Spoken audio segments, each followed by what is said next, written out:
अध्याय 2111 आक्रमण। जैसे ही लॉन्ग चेन ने 9 कमल आत्मा संघनक गोली निकाली, मेन क्वी को समुद्र के समान विशाल आध्यात्मिक उतार चढ़ाव महसूस हुआ। इससे भी ज्यादा चौंकाने वाली बात यह थी कि ये आध्यात्मिक उतार चढ़ाव गोली से आ रहे थे। ऐसा लग रहा था जैसे वह जीवित हो। जब उसने इसकी जांच की तो 9 लॉथ सोल कंडेंसिंग पिल ने भी अपनी आध्यात्मिक शक्ति से उसकी जांच की। लॉन्ग चेन ने गोली को धीरे से रगड़ा। डरो मत, वह तुम्हारे साथ बहुत अच्छा व्यवहार करेगी। वह भविष्य में तुम्हारी गुरु बनने वाली है। लॉन्ग चेन को 9 कमल आत्मा संघनक गोली को सांत्वना देनी पड़ी क्योंकि वह वास्तव में उससे अलग नहीं होना चाहती थी। जब उसने उसे सांत्वना दी तभी वह मेन क्यू के हाथ में कूद पड़ा। वह एक बच्चे की तरह था, बाकी दुनिया के बारे में जानने को उत्सुक था, लेकिन उससे डरता भी था। आखिरकार उसकी आत्मा अभी जागृत ही हुई थी कि उसे नष्ट करने के लिए शक्तिशाली बिजली का प्रकोप प्रकट हुआ। इसलिए लॉन्ग चेन के अलावा बाकी सब कुछ उसके लिए विदेशी था। मेन क्यू ने तुरंत ही अपनी आध्यात्मिक शक्ति से गोली को धोया ताकि वह शांत हो जाए। उसने धीरे धीरे उससे रिश्ता बनाया, धीरे धीरे उसका भरोसा जीतना चाहती थी। उसके बाद ही उसने उसे अपने आध्यात्मिक स्थान में रखा। एक बार जब यह उसके आध्यात्मिक स्थान में आ गया तो उसके शरीर पर कमल की छवियां दिखाई देने लगीं। 9 कमल आत्मा संघनक गोली उसके आध्यात्मिक स्थान में विकसित हो रही थी। जैसे जैसे इसकी साधना होती गई, मेन क्यू को बहुत लाभ हुआ। साधना के बिना भी इसकी बदौलत उसकी आध्यात्मिक शक्ति लगातार बढ़ रही थी। ऐसा लग रहा था जैसे ये गोली उसके लिए ही बनी थी। लॉन्ग चेन कोई दिव्य या स्वर्गवासी नहीं था। स्वर्गीय दाओज ने भी उसे अस्वीकार कर दिया था, इसलिए 9 कमल आत्मा संघनक गोली को उसके आध्यात्मिक स्थान में साधना करने में बहुत अधिक परेशानी हुई। मेन क्यू के आध्यात्मिक स्थान में यह पानी में एक मछली की तरह था, जो मेन क्यू के आध्यात्मिक स्थान का उपयोग करके स्वर्ग और पृथ्वी की ऊर्जा को अवशोषित कर खुद को पोषित कर रहा था, साथ ही मेन क्यू की आत्मा को भी पोषित कर रहा था। मेन क्यू को यह महसूस करके और भी खुशी हुई कि 9 कमल आत्मा संघनक गोली ने उसकी कितनी मदद की। जब उसने खुद साधना की थी तब की तुलना में ये गोली दोगुनी कारगर रही होगी। दूसरे शब्दों में, साधना के बिना भी उसकी आध्यात्मिक शक्ति बढ़ती रहेगी। अगर वह साधना के लिए 9 कमल आत्मा संघनक गोली के साथ काम करती है तो प्रभाव और भी मजबूत होगा। धन्यवाद। हमेशा स्थिर रहने वाले मेन की ने उत्साह से लॉन्ग चेन को गले लगाया और उसे चूमने की पहल की। यह एक दुर्लभ आशीर्वाद था। इससे पहले कि लॉन्ग चेन इस अनुभव को ध्यान से महसूस कर पाता, उसकी कमर पर लटकी एक टैबलेट चमकने लगी। कुछ हुआ है, जल्दी से चलो, जाकर देखते हैं। लॉन्ग चेन जल्दी से मेन क्यू और चू याओ के साथ भाग गया। वे केंद्रीय पर्वत की ओर चले गए। एक भूमिगत हॉल में 360 पत्थर के खंभे थे जिनके ऊपर दिव्य रून बह रहे थे। जिया चेन हॉल के बीच में बैठा था। जमीन पर इतने सारे रून चल रहे थे कि एक सामान्य व्यक्ति को उन्हें देखकर ही चक्कर आ सकता था। जहां तक जिया चेन का सवाल है, वह लगातार बदलते रूनों की बारीकी से जांच कर रहा था। लॉन्ग चेन, मेन क्यू और चू याओ रूनों को समझने में असमर्थ थे। क्या तुम्हें हमारा लक्ष्य मिल गया है? लॉन्ग चेन ने पूछा। हाँ, आज 3 लोग चुपचाप चले जाने से पहले चुपके से जुवानतियान दाओ संप्रदाय के पास पहुंचे, जिया चेन ने कहा। क्या आप जानते हैं कि वे कौन थे? लॉन्ग चेन ने पूछा। रून भूमिगत हैं और वे केवल अपने सामान्य ट्रैक को ही महसूस कर सकते हैं। यदि आप चाहें तो मैं ऊपर की ओर देखने के लिए रून को सक्रिय कर सकता हूं, लेकिन इससे उन्हें महसूस करना आसान हो जाएगा। तंत्र संप्रदाय भी विभिन्न रूनों में कुशल है, इसलिए मैंने ऐसा कुछ नहीं किया है। हालांकि मुझे देखने का मौका नहीं मिला, लेकिन उन्होंने जुवानटियन दाओ संप्रदाय के भव्य गठन के बाहर सबसे अच्छा सुविधाजनक स्थान पाया, इसलिए वे निश्चित रूप से अच्छे इरादों के साथ नहीं आए थे। जिया चेन की बनावट में प्रतिभा अद्भुत थी। सिर्फ एक प्राचीन ग्रंथ की मदद से उसने अपनी खुद की अनगिनत बनावटें बना ली थीं। उन्होंने अनोखी संरचनाएं बनाने के लिए अद्भुत मोड़ और घुमाव का इस्तेमाल किया। उदाहरण के लिए, निगरानी रखने के लिए उन्होंने जो भूमिगत रन बनाए थे, वे प्राचीन युग की संरचना पर आधारित थे। यहां तक कि एक संरचना मास्टर भी उन्हें महसूस नहीं कर पाएगा। लॉन्ग चेन सोच में डूब गया। वे शायद एकमात्र ऐसे लोग हैं जो जुवानतियान दाओ संप्रदाय पर नजर रख सकते हैं। हालांकि उसकी अन्य लोगों से भी दुश्मनी थी, जैसे कि भ्रष्ट मार्ग, प्राचीन जातियां और जुबान जानवर, लेकिन उसे यकीन था कि वे इस समय कोई कदम नहीं उठाएंगे। जब लॉन्ग चेन ने झाओ वूजी से लड़ाई की थी तो उसने देखा था कि तियान जेड और कुन पेंगजी सिर्फ देख रहे थे। उनका इसमें शामिल होने का कोई इरादा नहीं था। ऐसा नहीं था कि उनके पास कोई मौका या बहाना नहीं था। बात यह थी कि वे जल्दबाजी में कोई कदम नहीं उठाना चाहते थे। वहां बहुत से महान प्रतिभाशाली लोग मौजूद थे और उनके सामने उनके तुरुप के पत्ते उजागर करने से दूसरों को फायदा ही होगा, जबकि खुद को नुकसान होगा। पूर्ण आश्वासन के बिना वे कोई कदम नहीं उठाएंगे। अगर वे उस समय सहन कर पाते तो अब उनके द्वारा उस पर हमला करने की संभावना और भी कम थी। अब उन्हें बस एक तरफ बैठकर दूसरों को लड़ते हुए देखना था। वे पहले जुवानटियन दाओ संप्रदाय पर जासूसी क्यों करेंगे और इस जगह पर नहीं? मेन क्यू ने पूछा। लॉन्ग चेन पहले ही सार्वजनिक रूप से जुवानटियन दाओ संप्रदाय को छोड़ चुका था। अगर दूसरे लोग जुवानटियन दाओ संप्रदाय पर हमला करते हैं, तो क्या यह मार्शल हेवन एलायंस के लिए उकसावा नहीं होगा? अगर यह सिर्फ जांच थी तो भी उन्हें पहले इस जगह की जांच करनी चाहिए थी। यह अजीब था। वे फिर से प्रकट हुए हैं। जिया चेन अचानक फुसफुसाया। लॉन्ग चेन ने जल्दी से जमीन पर बदलते रूनों को देखा। इस बार उसने 3 रूनों को धीरे धीरे चलते देखा, जबकि अन्य रून सिर्फ झपका रहे थे। इस बार लोगों की 3 लहरें हैं। वे सीधे जुवानटियन दाओ संप्रदाय के गठन की ओर बढ़ रहे हैं। उत्सुक। प्रतिबंधों को छूने के बाद वे भागने के लिए एक गठन डिस्क का उपयोग करते हैं। क्या हो रहा है? क्या वे हमें डराने की कोशिश कर रहे हैं? जिया चेन ने आश्चर्य जताया। यह एक छलावा है। लॉन्ग चेन ने धीरे से व्यंग्य किया। जुवानतियान दाओ संप्रदाय हाई अलर्ट अवस्था में प्रवेश कर चुका है। क्या हमें उन्हें संदेश भेजना चाहिए? जिया चेन ने पूछा। कोई जरूरत नहीं है। इन लोगों के पास जुवानटियन दाओ संप्रदाय पर हमला करने का कोई कारण नहीं है। ये पूरी तरह से मुझे वहां मदद करने के लिए उकसाने के लिए है और फिर वे हमला करेंगे। बॉस, हमारी तरफ भी हलचल है। बहुत सारे लोग हैं। जिया चेन ने एक क्षेत्र की ओर इशारा किया। अनगिनत निशान धीरे धीरे वहां रेत की तरह बह रहे थे। Cloud chasing haven swallowing sparrow जाति के क्षेत्र से लगभग 300 मील दूर वे रुक गए। वे एक भ्रम संरचना स्थापित करना चाहते हैं। दिलचस्प है, जिया चेन ने व्यंग्य किया। इन नए लोगों ने वास्तव में सोचा था कि वे बहुत गुप्त थे। कितने लोग हैं वहां? लॉन्ग चेन ने पूछा। लगभग 10,000, लेकिन उनमें से हर एक शक्तिशाली विशेषज्ञ है। वे गहरे लाल रंग के रून संकेत देते हैं कि वे नेदपेसिस क्षेत्र में पहुंच चुके हैं। कम से कम 3,000 नेदपेसिस विशेषज्ञ हैं, जिया चेन ने कहा। वह उत्साहित होने लगा था। उसने पहले इतने बड़े पैमाने पर लड़ाई नहीं लड़ी थी। मुझे लगता है कि इससे ज्यादा भी हैं। कुछ लोग ऐसे हैं जिन्हें आप एक संरचना के साथ भी नहीं पहचान सकते, लॉन्ग चेन ने चेतावनी दी। ऐसा इसलिए था क्योंकि स्टोन रेस एक अजीबोगरीब अस्तित्व था और उनकी आभा बहुत अजीब थी। जिया चेन का गठन सामान्य जीवन रूपों को महसूस करने में सक्षम हो सकता है, लेकिन स्टोन रेस बच निकलने में सक्षम हो सकती है। बॉस, चिंता मत करो, इस बार मैं तुम्हें दिखाऊंगा कि एक फॉर्मेशन मास्टर कितना शक्तिशाली होता है। हे, बेशक, सबसे शक्तिशाली आपका पैसा है। जिया चेन हंसा। लॉन्ग चेन ने पूछा, आपको क्या लगता है कि हमला करने में उन्हें कितना समय लगेगा? आखिरकार, जिया चेन एक फॉर्मेशन मास्टर था और उसे कुछ भविष्यवाणियां तो पता होंगी ही। सबसे पहले, ये 2 दिनों में आ जाएगा। जिया चेन ने जमीन पर रून्स की सावधानीपूर्वक जांच करने के बाद घोषणा की। इसमें इतना समय क्यों लगेगा? क्योंकि वे सबसे बेहतरीन छिपने की संरचना बना रहे हैं, स्वर्ग को धोखा देने वाला, समुद्र को छिपाने वाली, आत्मा को छिपाने वाली संरचना। ऐसी चीज को बनाने में बहुत समय लगता है, लेकिन इसके साथ वे बिना किसी को पता लगे मेरे द्वारा बनाई गई सुरक्षा की पहली 3 बाहरी परतों को आसानी से तोड़ सकते हैं। मैकेनिज्म संप्रदाय के पास वाकई बहुत पैसा है, जिया चेन ने ईर्ष्या से कहा। ऐसी संरचना बनाने के लिए भी समुद्र के बराबर संसाधनों की जरूरत होती है। देखो, वे गायब हो गए हैं। जिया चेन ने अचानक उन रूनों की ओर इशारा किया जो उनके अस्तित्व का संकेत दे रहे थे। वे रून अब गायब हो गए थे, जिसका मतलब था कि वे छिप गए थे। तो अब हम उन्हें नहीं ढूंढ सकते? मेन क्यू ने पूछा। हम उन्हें अभी नहीं ढूंढ सकते, लेकिन कोई बात नहीं। जब वे मेरे द्वारा लगाए गए अवरोध में प्रवेश करेंगे, तो मैं उन्हें देख पाऊंगा। अगर वे अपने वर्तमान स्वरूप में रहना चाहते हैं, तो उन्हें इतनी दूर छिपकर जाने में 2 से 3 दिन लगेंगे। ये वास्तव में एक छल था। वे जुवानटियन दाओ संप्रदाय को डराकर सभी का ध्यान अपनी ओर आकर्षित करना चाहते हैं, जबकि वे इस जगह को निशाना बनाते हैं। वे मुझे मारना नहीं चाहते, वे cloud chasing haven swallowing sparrow जाति को नष्ट करना चाहते हैं। लॉन्ग चेन की आंखों में हत्या का इरादा दिखाई दिया। वे बादलों का पीछा करने वाली, स्वर्ग निगलने वाली गौरैय जाति को क्यों निशाना बनाएंगे? चू याओ ने पूछा। इसके 2 कारण हो सकते हैं। वे जुबान बीस्ट्स के साथ अच्छे संबंध बनाने की कोशिश कर रहे हैं, और शायद जुबान बीस्ट्स भी इस बार गुप्त रूप से उनके हमले का समर्थन कर रहे हैं। दूसरा कारण मुझे निष्क्रिय स्थिति में लाने के लिए मजबूर करना है। अगर मैं उनके झांसे में आ गया और जुवानटियन दाओ संप्रदाय की रखवाली करने चला गया, तो वे cloud chasing haven swallowing sparrow जाति को बहुत बड़ा झटका दे पाएंगे। वे जानते हैं कि अगर ऐसा हुआ, तो मैं उनके मुझे खोजने का इंतजार नहीं करूंगा। मैं तुरंत उन पर हमला कर दूंगा। मैंने मार्शल हेवन एलायंस को एक गुप्त परिवहन संरचना के माध्यम से छोड़ा, जिसका उपयोग एलायंस प्रमुख ने मुझे करने दिया। उन्हें मेरे ठिकाने के बारे में कोई खबर नहीं है।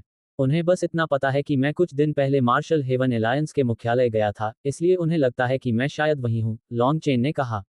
कितना जटिल है, चू याओ ने आह भरते हुए कहा। वास्तव में, यह इतना जटिल नहीं है। उन्हें लगता है कि वे मुझे समझते हैं, लेकिन मैं उन्हें बेहतर समझता हूँ।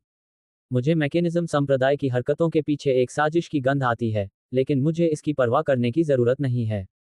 हम इस बार निर्दयी होंगे और इन घमंडी लोगों को सबक सिखाना सुनिश्चित करेंगे, लॉन्ग चेन ने कहा। जिया चेन, मैं ये जगह तुम्हारे लिए छोड़ता हूँ। मैं ये देखने जा रहा हूँ कि क्या किसी ने अपनी अभिव्यक्ति को जगाया है।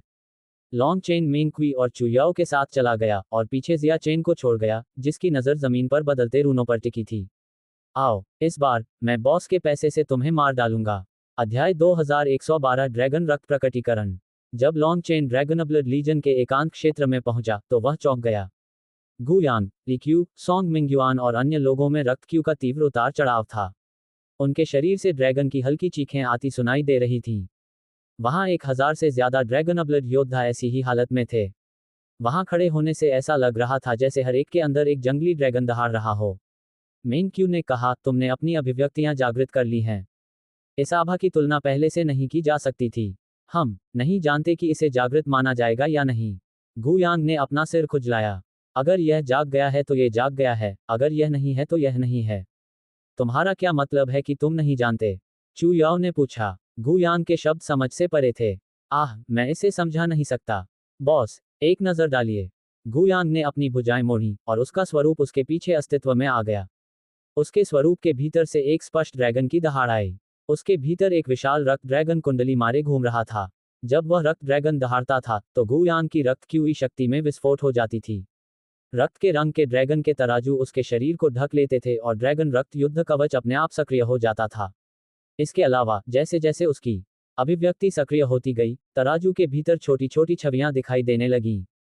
ध्यान से देखने पर वे ड्रैगन के संकुचित संस्करण थे। चलो एक मुक्का आजमाते हैं, लॉन्ग चेन ने कहा। धमाका। गुयांग ने लॉन्ग चेन पर मुक्का मारा। गुयांग के हमले को रोकने के लिए लॉन्ग चेन की मुट्ठी सफेद ड्रैगन के तराजू से ढक गई, लेकिन इसका नतीजा ये हुआ कि उसकी कलाई लगभग टूट गई।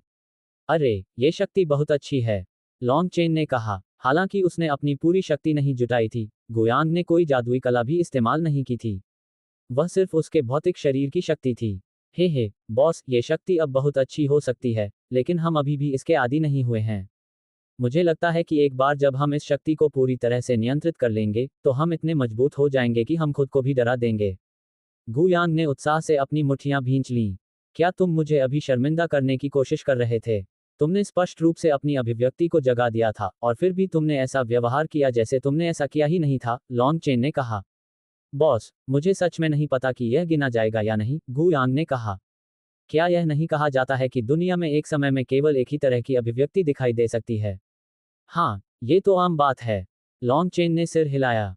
यद्यपि इस संसार में लाखों करोड़ों विभिन्न अभिव्यक्तियां थीं, फिर भी एक युग में दो अभिव्यक्तियां एक जैसी नहीं हो सकती थीं। इस संसार में प्रत्येक जागृत अभिव्यक्ति अद्वितीय थी। ली क्यूई, आप बॉस के लिए प्रदर्शन करते हैं, गुयांग ने कहा। ली क्यूई आगे बढ़ा। चिल्लाते हुए उसने भी अपना रूप प्रकट किया। ये देखकर मेंग क्यूई, चुयाओ और लॉन्ग चेन अवाक रह गए। वह कैसे संभव है? लिक्वी की अभिव्यक्ति गुयांग के समान ही थी, केवल बहुत छोटे उतार चढ़ाव तक। केवल इतना ही नहीं, मिंग्युआन और अन्य, बॉस को अपनी अभिव्यक्तियां दिखाओ। गुयांग ने सोंग मिंग्युआन और अन्य ड्रैगनब्लड योद्धाओं की ओर रुख किया। जैसे जैसे एक के बाद एक अभिव्यक्ति सक्रिय होती गई, लॉन्ग चेन की आंखें लगभग बाहर निकल आईं। सभी ड्रैगनब्लड योद्धाओं की अभिव्यक्ति बिल्कुल वैसी ही थी।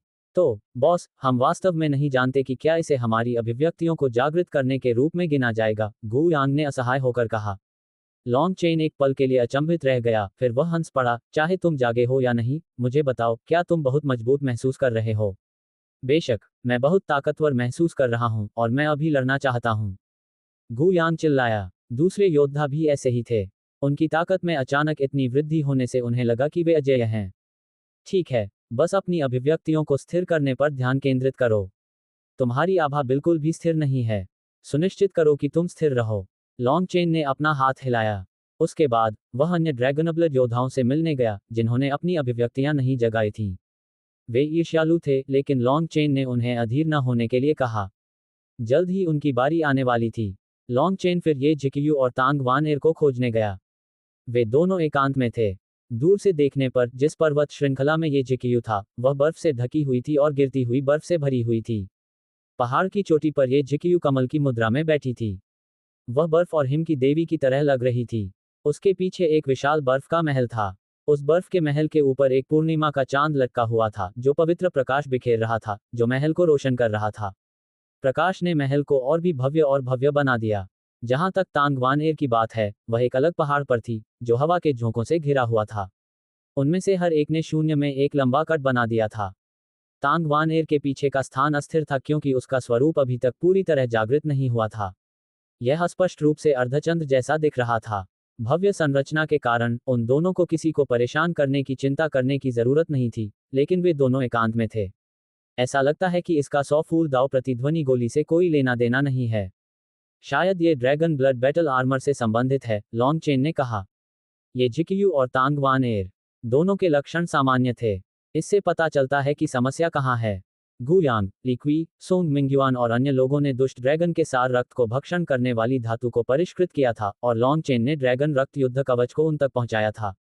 उसने यह उम्मीद नहीं की थी कि ड्रैगन रक्त शरीर टेम्परिंग कला, जिसे ड्रैगन जाति के रहस्यमय विशेषज्ञ ने उसे सिखाया था, स्वर्गीय दांव को भी नष्ट कर देगी।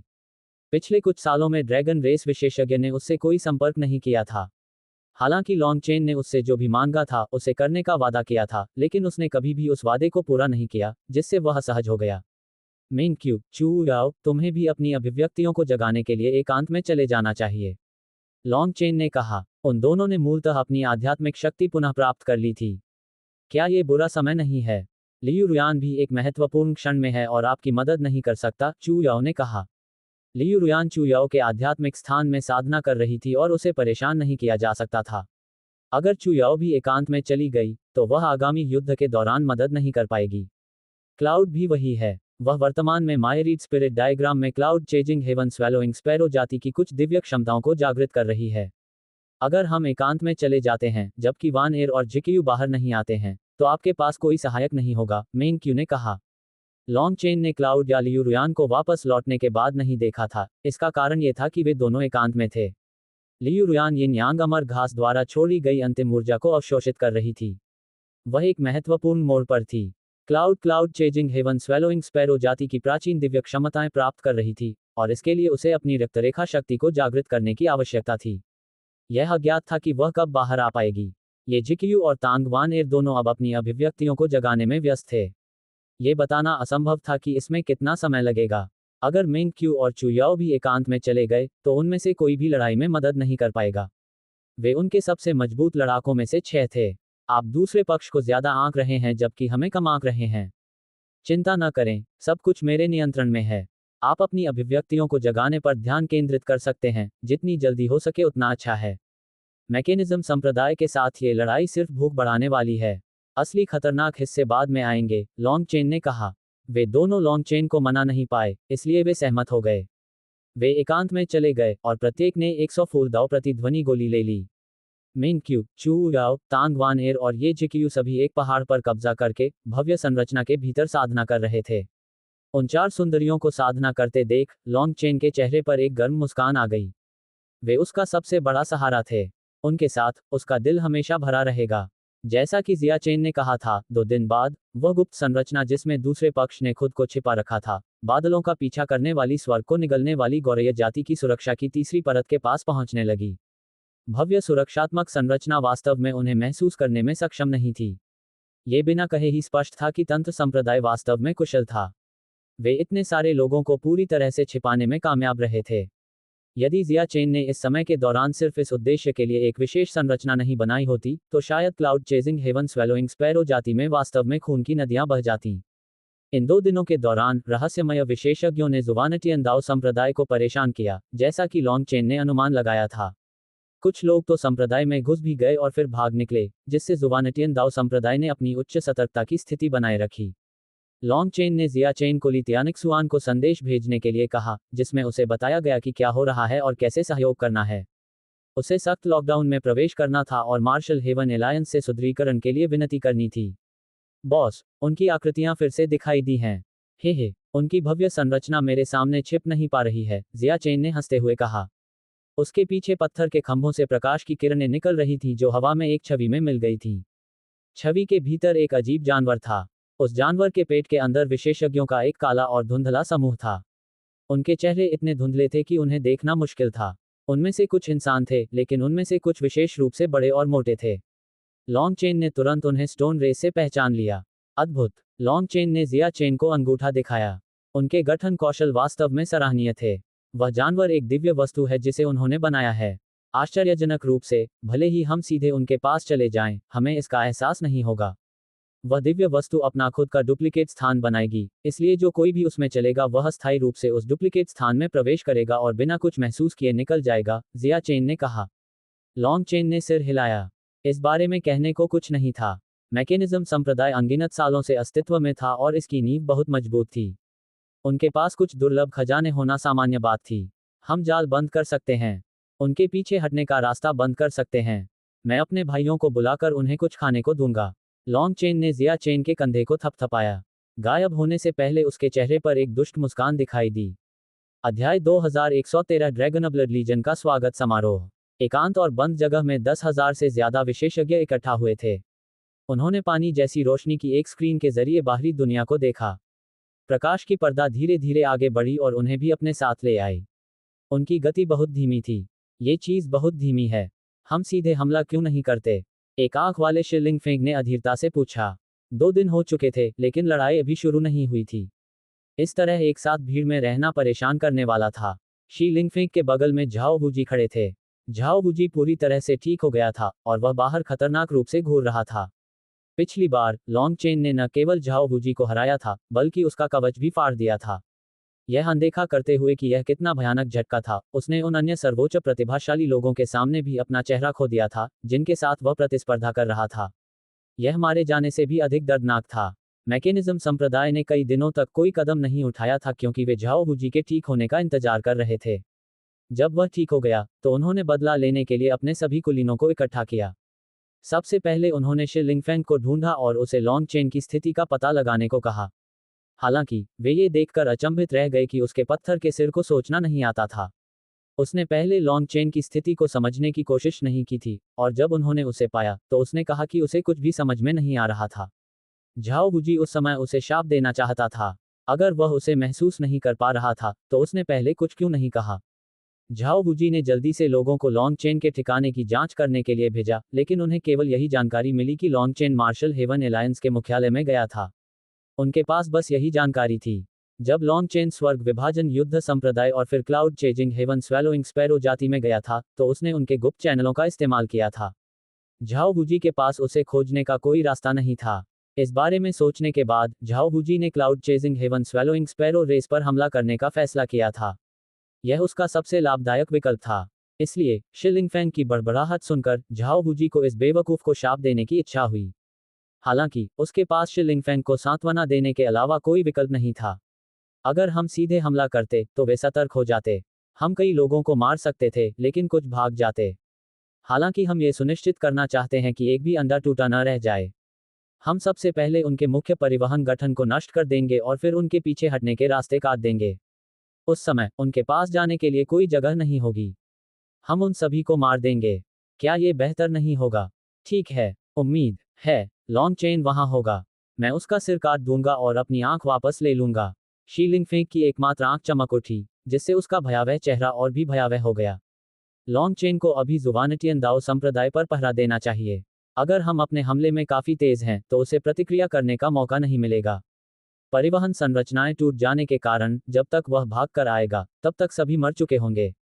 एक बार जब वह लाशों से भरी जमीन देखेगा, तो मुझे यकीन है कि उसका हाव भाव बहुत शानदार होगा। झाओ बूजी ने हंसते हुए कहा, हमारा मैकेनिज्म संप्रदाय कई सालों से महाद्वीप पर नहीं दिखा है, और ऐसा लगता है कि लोग पहले ही भूल चुके हैं कि हम कितने भयानक हैं।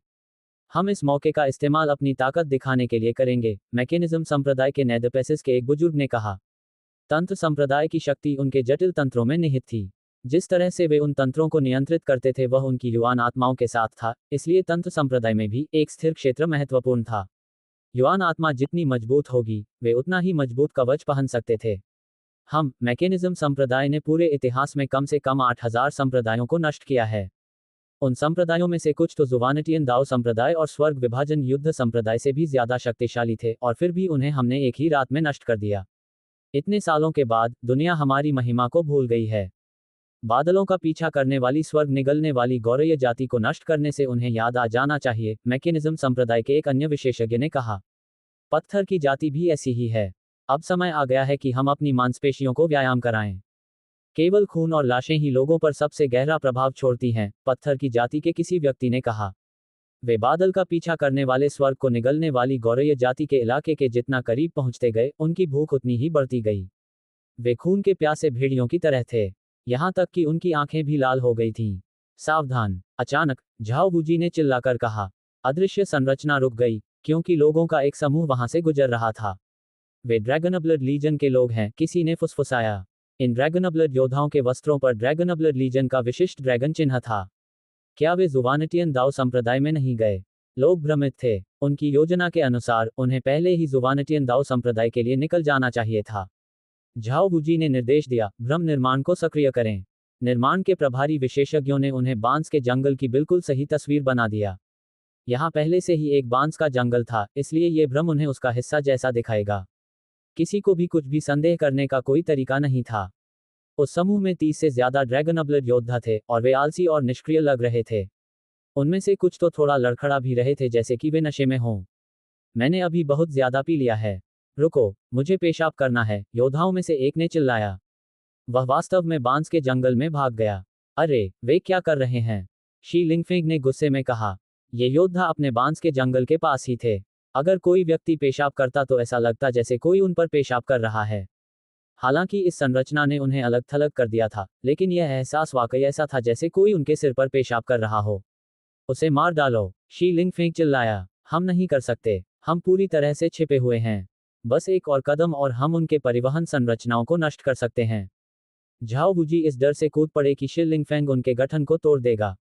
उन्हें सहना पड़ा। किसी और ने सलाह दी, अभी खुद को संयमित रखें। वैसे भी जो लोग मरने वाले हैं, उनके बारे में क्यों परेशान होना?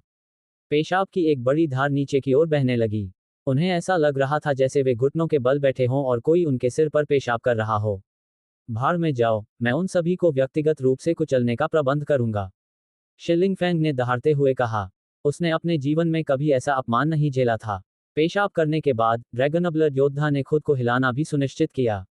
उसका ताज़ा और राहत भरा चेहरा विशेष रूप से क्रोधित करने वाला था। यह मुश्किल से खत्म हुआ था कि एक और ड्रैगनब्लड योद्धा वहां आया। अब मुझे भी पेशाब करना है। आह, हम सब भाई हैं। चलो साथ में पेशाब करते हैं। पूरा समूह अचानक वहां आ गया। अगर शी लिंगफेंग के फेफड़े होते, तो वे निश्चित रूप से क्रोध से फट जाते। मालिक, हमें अपने साथ जुआतन दाओ संप्रदाय में क्यों नहीं ले गए? एक योद्धा ने अपनी पैंट नीचे खींचते हुए पूछा। क्या बॉस ने पहले ही यह नहीं कहा था? यह उस बेवकूफ झाओ वूजी को किसी भी तरह की भ्रामक रणनीति आजमाने से रोकने के लिए है। अब हम दोनों तरफ से तैयार हैं, इसलिए हम यहाँ परिवहन संरचनाओं की रखवाली कर रहे हैं। अगर कुछ अप्रत्याशित होता है, तो हम समय पर सहायता भेज सकते हैं, एक अन्य योद्धा ने कहा। ये सुनकर झाओ वूजी का दिल थोड़ा कांप उठा। लॉन्ग चेन ने वास्तव में उसके लिए तैयारी की थी। क्या ये बेकार की चिंता नहीं है? वह बेवकूफ झाओ वूजी बॉस के सामने एक छोटे मुर्गे की तरह है। बॉस उसे अपनी मर्जी से थप्पड़ मारता है। वह चाहे तो उसकी खाल भी उतार सकता है। बच्चे की तरह रोने के अलावा झाओ वूजी क्या कर सकता है? वह एक योग्य प्रतिद्वंद्वी भी नहीं है। अगर वह वास्तव में आता है, तो बॉस उसे फौज से कुचल देगा, दूसरे योद्धा ने तिरस्कारपूर्वक कहा। झाओ वूजी का पूरा शरीर क्रोध से कांप उठा। उस व्यक्ति के हर शब्द उसके दिल पर जहरीले तीर की तरह वार कर रहे थे। उसके पीछे खड़े दूसरे लोगों ने भी उन्हें साफ सुना, और अनगिनत निगाहें उसकी ओर मुड़ गईं। झाओ वूजी का अपमान मैकेनिज्म संप्रदाय में एक वर्जित विषय था, और किसी ने इसके बारे में पूछने की हिम्मत नहीं की। अब जब ये सब उजागर हो गया था, तो झाओ वूजी को उन्हें काटकर चूर चूर कर देने की इच्छा हुई। तो चलो बस पीते हैं और खाते हैं। जब इस जगह की रक्षा भव्य संरचना कर रही है, तो क्या वह झाओ कुछ चिकन यहाँ आने की हिम्मत करेगा? दूसरे योद्धा ने कहा। ऐसा लग रहा था कि उसने बहुत ज्यादा शराब पी ली थी। ये झाओ वूजी है। हाँ, झाओ वूजी। बस उसका नाम देखो, तुम्हें पता है कि वह कचरा है। हा हा हा, योद्धा हंसा। मृत्यु को आमंत्रित करना। झाओ वूजी ने गुस्से से अपने दांत भींच लिए, उसकी आंखों से आग निकलने वाली थी। पेशाब करने के बाद ड्रैगनब्लड योद्धाओं ने अपनी पैंट ऊपर खींची और जाने के लिए तैयार हो गए। छिपे हुए विशेषज्ञ झाओ वूजी को शांत करने की कोशिश कर रहे थे। अगर वह सहन नहीं कर पाता, तो उनके सारे प्रयास बेकार हो जाते। रुको इसे, ड्रैगनब्लड योद्धाओं में से एक ने अचानक कहा। यह क्या है? कुछ तो गड़बड़ है। उस योद्धा की निगाह बांस के जंगल में गड़ गई। संरचना के अंदर मौजूद विशेषज्ञ सख्त हो गए। क्या उन्हें देखा गया था? क्या गलत? मेरा पेट खराब लग रहा है। मुझे लगता है कि मैंने कुछ खराब खा लिया है। मुझे मल त्यागना है। क्या आप में से कोई मेरी सुरक्षा कर सकता है? मैं जल्दी आता हूँ। उस योद्धा ने अपना पेट पकड़ लिया। उस टुकड़ी के अंदर बैठे विशेषज्ञों के मुंह से खून निकलने लगा। यह महाद्वीप की नंबर 1 सेना थी। अगर वह यहाँ शौच करता तो उसे ऐसा लगता जैसे कोई उसके सिर पर शौच कर रहा हो। वे सभी क्रोधित थे। वे किसी भी तरह से इसे बर्दाश्त नहीं कर सकते थे। आह, यहाँ सुरक्षित नहीं है। अगर कोई देख लेगा तो क्या होगा? इससे मेरी प्रतिष्ठा को ठेस पहुंचेगी। चलो अपनी गश्त खत्म करते हैं और जल्दी से वापस आते हैं। मुझे बाथरूम जाना है। जल्दी करो, मैं इसे ज्यादा देर तक नहीं रोक सकता। अपना पेट पकड़कर वह योद्धा दूसरों के साथ चला गया। छिपने के विशेषज्ञों ने राहत की सांस ली। वे कमीने अंततः चले गए थे। युवा गुरु, नाराज मत होइए। ड्रैगनब्लड लीजन गुंडों की एक सेना है। ये वास्तव में अच्छी बात है कि वे यहाँ हैं, क्योंकि हम उन्हें Cloud chasing haven swallowing sparrow जाति के साथ नष्ट कर सकते हैं। हे, अपने ड्रैगनब्लड लीजन के बिना, लॉन्ग चेन को आपसे कहीं ज्यादा बुरा लगेगा। मैकेनिज्म संप्रदाय के एक बुजुर्ग ने कहा। आगे बढ़ते रहो, हम सबसे पहले उनके परिवहन संरचनाओं को नष्ट करेंगे। मैं ये सुनिश्चित करने जा रहा हूं कि उनमें से कोई भी जीवित न बचे, झाओ वुजी ने घृणा से कहा, उसकी आंखों में बर्फीली हत्या की मंशा भरी हुई थी। भूमिगत हॉल में मौजूद लॉन्ग चेन और अन्य ड्रैगनब्लड योद्धाओं पर भेजे गए योद्धाओं के समूह के प्रदर्शन पर दिल खोलकर हंस रहे थे। मुझे यकीन है कि झाओ वुजी की वर्तमान अभिव्यक्ति बहुत शानदार है। ये बहुत बुरा है कि हम इसे नहीं देख सकते, जिया चेन ने आह भरी। जिया चेन का गठन केवल अस्पष्ट आकृतियों के एक समूह को महसूस करने में सक्षम था। वह उन्हें सुन नहीं सकता था। लेकिन ये पहले से ही स्वर्ग विरोधी था क्योंकि तंत्र संप्रदाय रून में बेहद कुशल था। उनका भव्य छुपा गठन कला का एक काम था। इस संबंध में वे कितने कुशल थे, इस वजह से उन्हें यह भी संदेह नहीं था कि जिया चेन ने उन्हें देखा था। योजना के अनुसार आगे बढ़ो। लॉन्ग चेन मुस्कुराया। ... मैकेनिज्म संप्रदाय का छिपा हुआ समूह धीरे धीरे आगे बढ़ा। वे cloud chasing haven swallowing sparrow जाति की पैतृक भूमि के केंद्र के और करीब पहुंच रहे थे। यह अजीब है, हमने इस पूरे समय में किसी को क्यों नहीं देखा? किसी ने आश्चर्य व्यक्त किया। हमने उन्हें पहले ही यह कहते हुए सुना है कि लॉन्ग चेन यहां हमले के लिए तैयार है। वे युद्ध की स्थिति में पहुंच चुके हैं, इसलिए लोग छिप रहे हैं, किसी और ने उत्तर दिया। झाओ वुजी ने व्यंग्य किया, इससे कोई फर्क नहीं पड़ता कि वे कहां छिपे हैं। एक बार जब उनकी परिवहन संरचनाएं टूट जाएंगी, तो हम तुरंत अपना जाल बिछाएंगे, इस क्षेत्र को पूरी तरह से सील कर देंगे। कोई भी व्यक्ति बच नहीं पाएगा। मैंने वास्तव में योजना बदल दी है। आइए उनमें से ज्यादा लोगों को जिंदा पकड़ें, खास तौर पर उन ड्रैगनब्लड योद्धाओं को। मैं सुनिश्चित करूंगा कि लॉन्ग चेन को प्रतिदिन एक सिर भेजा जाए जब तक कि वह पागल न हो जाए। रुको, उनकी एक और लहर। अचानक, उन्होंने ड्रैगनब्लड योद्धाओं के एक और गश्ती दल को अपने गठन के पास से गुजरते देखा। उनके पास आगे बढ़ने से पहले रुकने के अलावा कोई विकल्प नहीं था। हालांकि, उन्हें यह देखकर थोड़ा आश्चर्य हुआ कि ड्रैगनब्लड योद्धाओं की गश्ती दल की संख्या बढ़ती जा रही थी। उन्हें बार बार रुकने के लिए मजबूर होना पड़ रहा था। पूरी तरह सुरक्षित रहने के लिए, वे केवल तभी आगे बढ़ते थे जब ड्रैगनब्लड योद्धा गुजर जाते थे। कभी कभी वे ड्रैगनब्लड योद्धा अचानक रुक जाते और कुछ देर तक बातें करते, जिससे उन्हें इंतजार करना पड़ता। आश्चर्य है, इतने लंबे समय के बाद भी हम मुख्य क्षेत्र तक क्यों नहीं पहुंच पाए हैं। स्टोन रेस के विशेषज्ञों में से एक अपने आप को रोक नहीं सका। स्पष्टतः मुख्य क्षेत्र ज्यादा दूर नहीं था, लेकिन कई घंटों के बाद भी वे वहां तक नहीं पहुंच सके थे। मैकेनिज्म सेक्ट के विशेषज्ञों में से एक ने बताया, यह एक महत्वपूर्ण क्षेत्र है। संभवतः उनके पास इस स्थान को दिखने से बड़ा बनाने के लिए एक संरचना है, इसलिए ये करीब दिखता है, लेकिन हम अभी भी दूर हैं। 1 घंटा, 2 घंटे, 3 घंटे, 10 घंटे बाद भी कोर क्षेत्र इतना करीब होते हुए भी इतना दूर था। मैकेनिज्म संप्रदाय के विशेषज्ञ भी बेचैन हो रहे थे। अगर यहाँ कोई गठन भी होता तो वे इतने समय बाद कोर तक पहुंचते। ऐसा नहीं हो सकता था कि Cloud chasing haven swallowing sparrow जाति की पैतृक भूमि इतनी बड़ी हो।